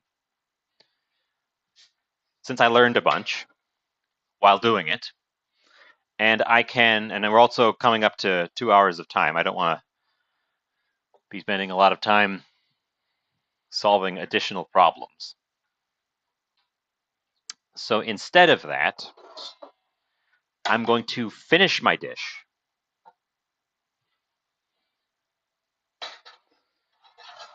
And we can come back around, maybe do either dice up the beet so that it definitely cooks through in the time, or put it in first and roast it to make sure that it's cooked all the way through to a mashable consistency, because evidently it is hard. I didn't realize it was harder than a potato, because that's what's happening. It's got a harder, more firm texture than a potato, so it's taking longer. They felt hard. They both felt hard when they were raw, but the potato softens so much faster. Um, so yes, we had a learning experience. I'm going to have a successful dish because I did end up making these tasty little orange pillows. Can you even? It's always the problem of these back burners are so far out of the view.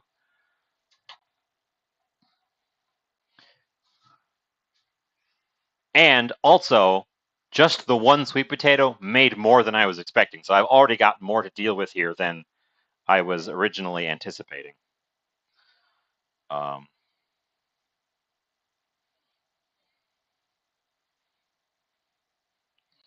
so we're going to take our little pillows, chuck them in our boiling water. They are starting to stick together a little bit. That is a concern.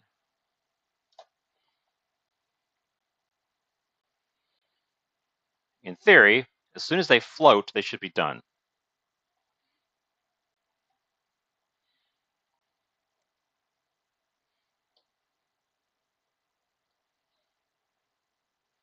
Assuming they float at all. So I don't have to worry about. And in theory, they won't all just form a big clump at the bottom. They will stay separate little gnocchis for me. Thank you.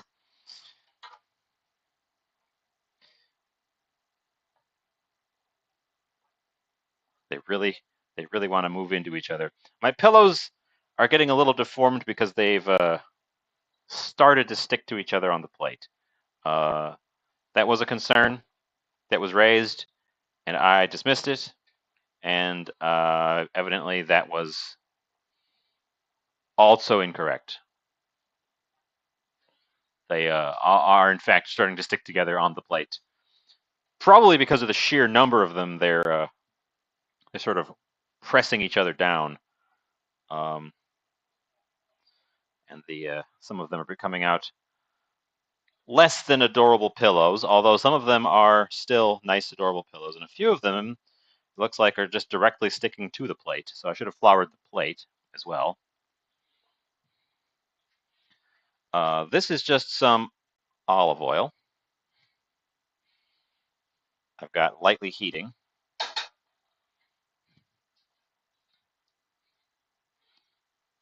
Uh,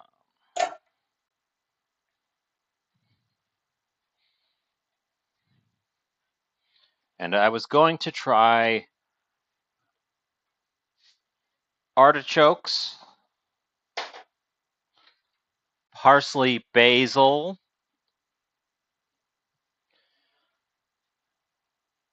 and they are floating. So these ones that are floating should be done, I'm going to bring one over.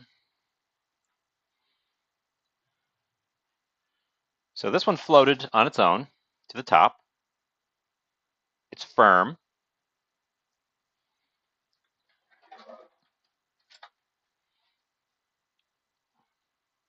It's not sticky.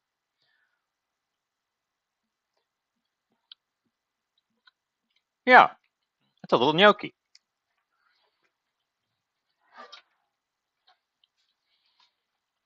It's got a pretty light sweet potato flavor. It tastes a lot like regular gnocchi. Um,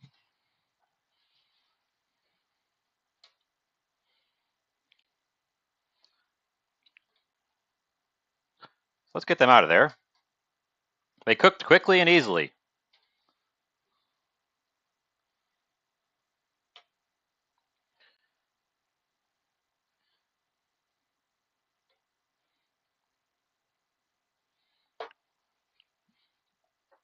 They're going to be finished in the pan with our stuff. It does have a sweet potato flavor. It's just not super pronounced. I imagine the Beet version would probably have more strong flavor because it's a stronger flavor to start with.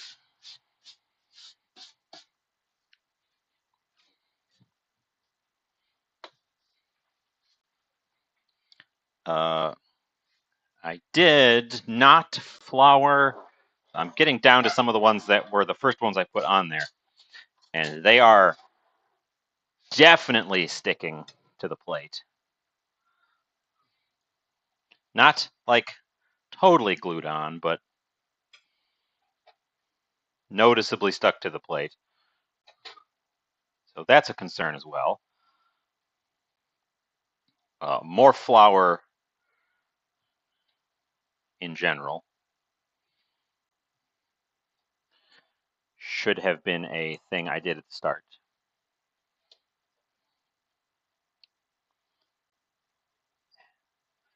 And some of these have just been torn apart as well. So they're not all pretty.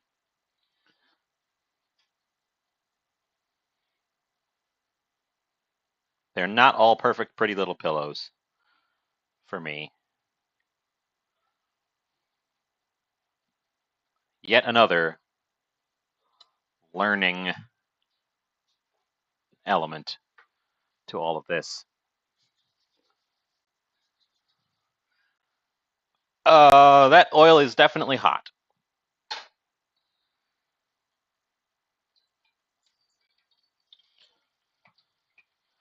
I'm just going to empty that in there. Artichoke hearts and the marinade. I'm going to take advantage of the existing marinade to form the base, but I want to boil it off because I don't want it to be really watery. Where did I put that spatula I was using? That one.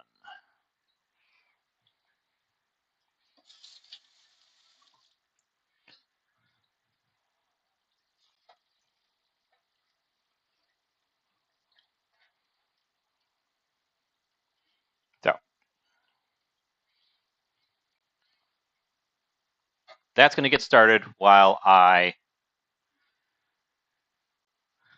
might end up rolling them, like re-rolling them into little balls for that, because some of them are already sticking into a bit of a glob toward the bottom of the plate, like that one. Oh, you're on the wrong scene. I've been doing all this stuff over here at the stove. You're on the wrong scene. So that one clearly pulled away. I'm gonna cook that one now, but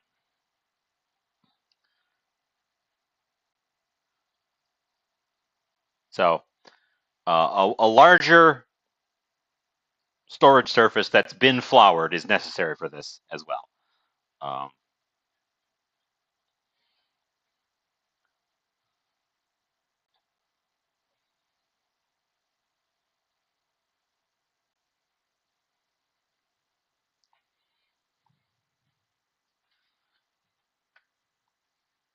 So these all may end up being just little spheres when I freeze them.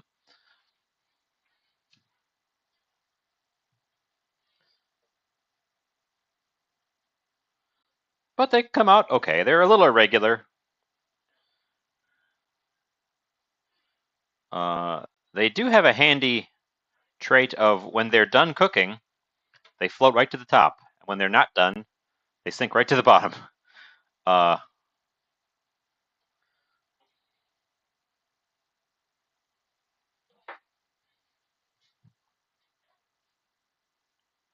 so, yeah. Boy, a lot of learning today.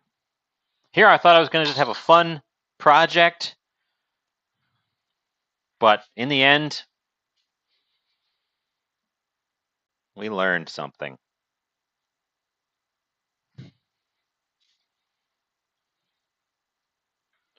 They taste good. They taste fine. They taste like little gnocchis. They've got a fairly faint sweet potatoy flavor. I think the flour does a lot of the heavy lifting on the flavor. Honestly, it's also sweet potato that's been boiled twice now, so that may be a factor in it as well.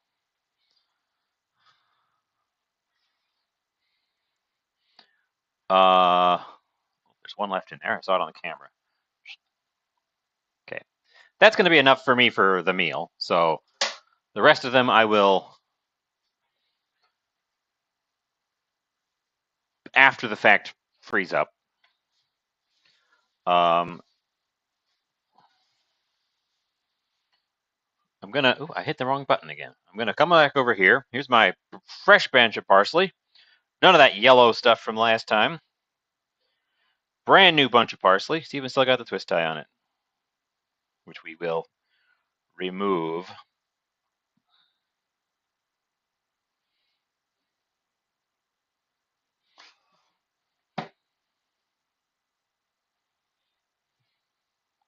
This is the same board I was doing all of the gnocchi work on, but I have flipped it over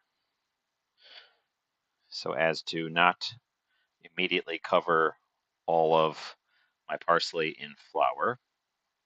We're going to take a good amount, good hefty chunk here, because the parsley will shrink up a lot when you cook it.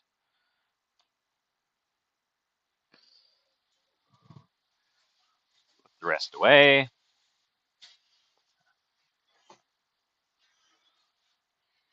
Also going to use the stems. See, I've already got a knife ready to go because I was cutting up potatoes with it. So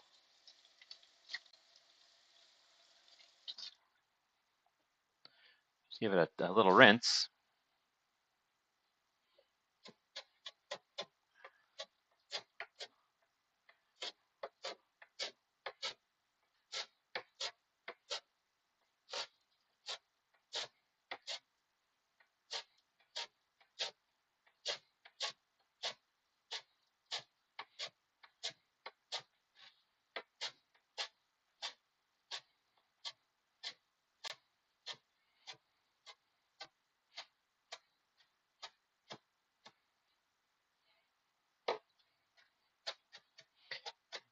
And we just want this to be I'm not going to make a full, like, proper blended pesto. It's going to be more like a cooked parsley sauce.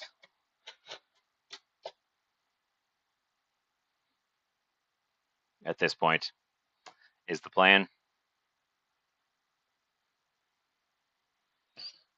Eh.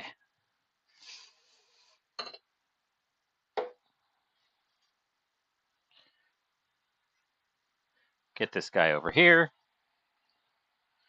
Start parsleying the world.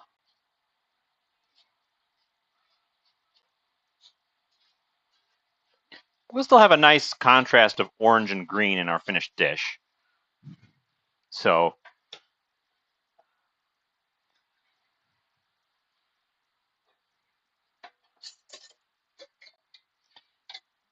as mentioned,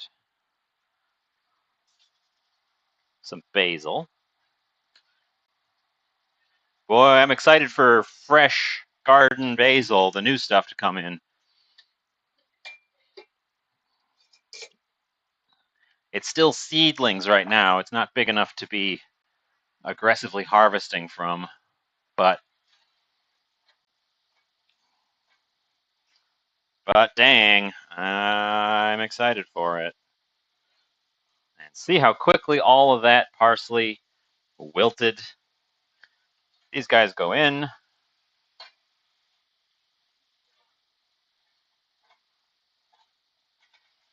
with a smidge of the water because it's starchy water.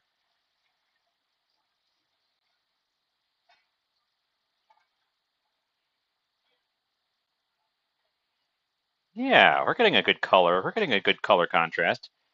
It's not the shocking color of beetroot red, but it's a good contrast between the green and the orange. I'm not displeased with the results here. Ah, it's hot.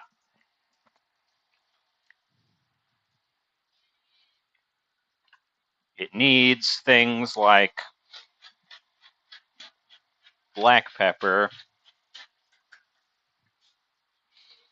You know, I didn't put any garlic in there. So, garlic powder for when you forgot to add garlic earlier.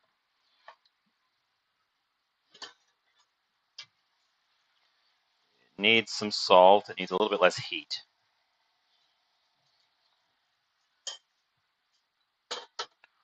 I could, you know, this would have been fun to do in like a dry pan. Get like little toasty brown edges on them and then add the sauce. That would have been good too.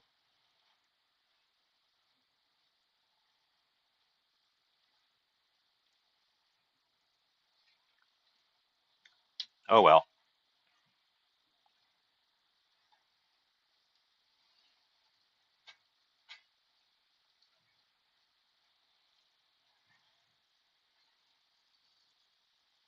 Well, uh,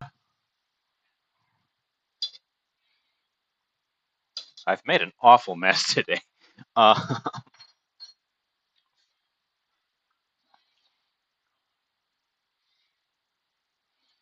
I got enough flour on my black cutting sheet that it's changed the lighting balance of my camera a bit.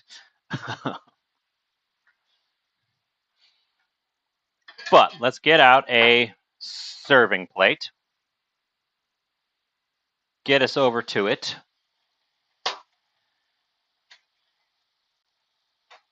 Heat off because there's no sauce left. There's no liquid left to cook off there.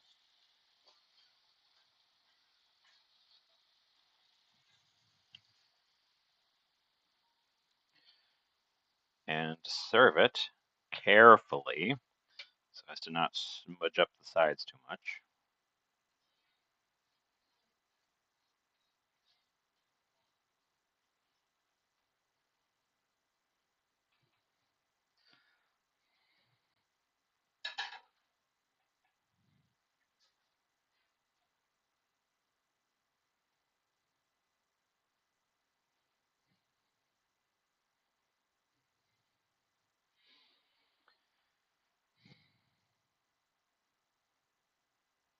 Okay.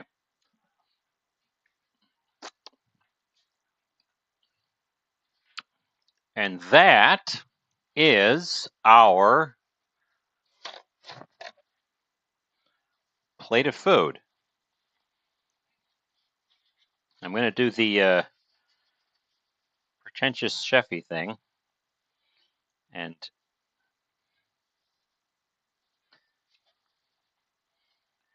clean up the edges with a towel.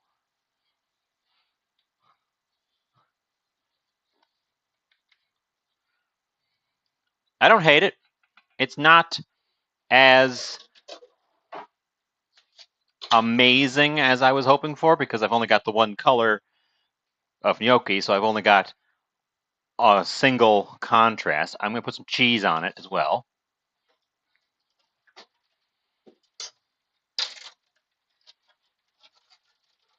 Because you got to have some cheese.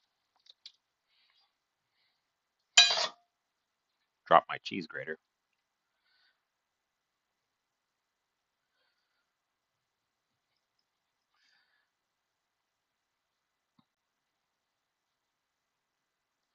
A nice mound of cheese in the middle makes it look nicer too.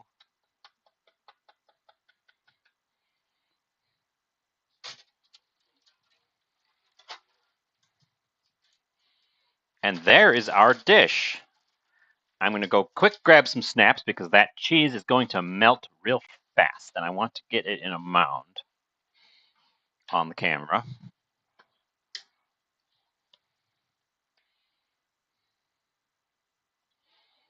But, yeah, okay. So, we certainly had an adventure today.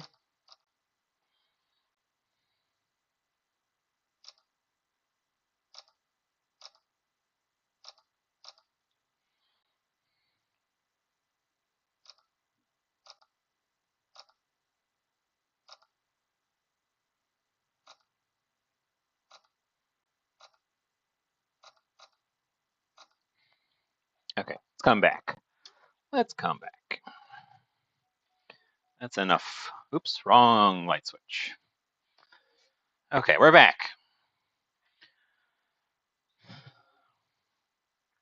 Let's give it a taste and talk about it.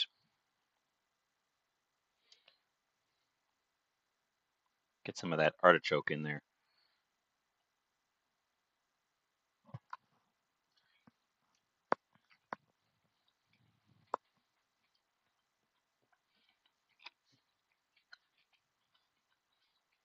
Okay, okay.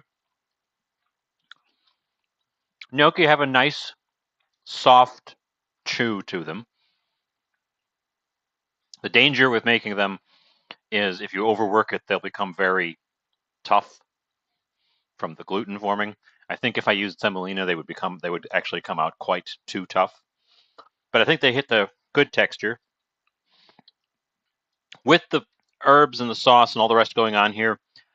I got to be honest, I can't really taste the sweet potato. I think if you wanted to taste the sweet potato, you'd have to go with a very mild topping, maybe even just a drizzle of olive oil and some salt and pepper. Um, like it's a very light sweet potato flavor in the finished things. They taste a lot like regular potato gnocchi. The sauce tastes a lot like parsley because there's a lot of parsley in there, but I like flavor parsley. It's also got a nice sharpness to it because there was a vinegar in the marinade that I then cooked down. Overall, it's a decent dish. I would, if I saw this on a menu and ordered it, this is probably what I would expect, and I would not be displeased.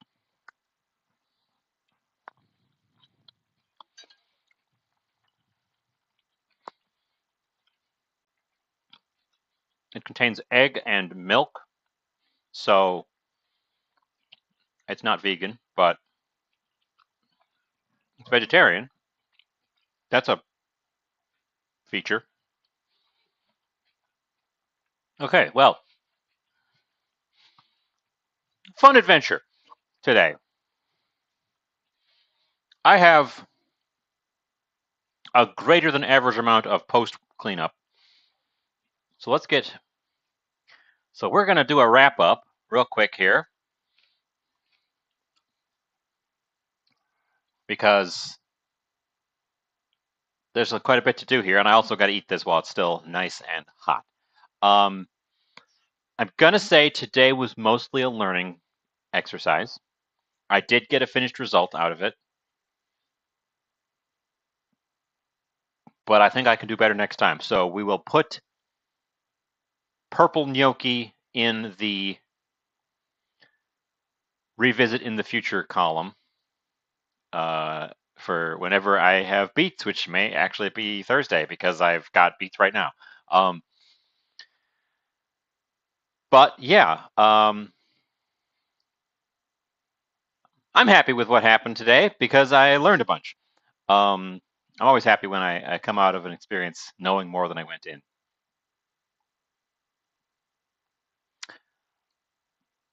And I've got lots of left. Here's the amount I've got left. It looks like it's almost the full amount. They're kind of stuck to the plate, so they're gonna probably end up as balls when I'm done. But yeah, um, let's raid you guys off so that I can tackle cleaning this mess up.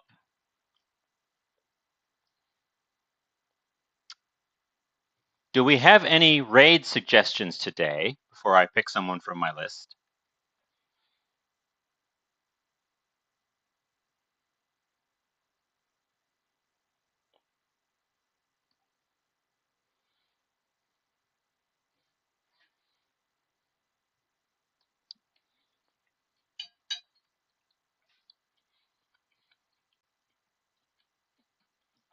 Well, with a resounding no suggestions, I'm going to drop us off at, let's see.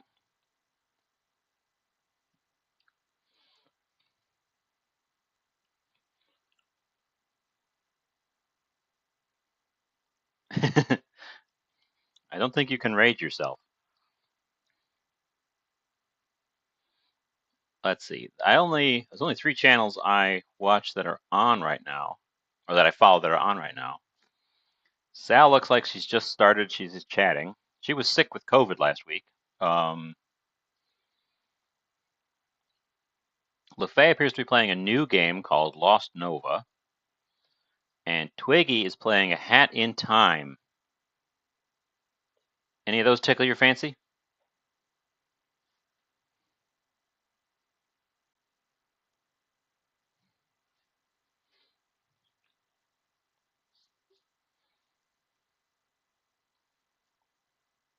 Too late. I've decided we're going to see Sal.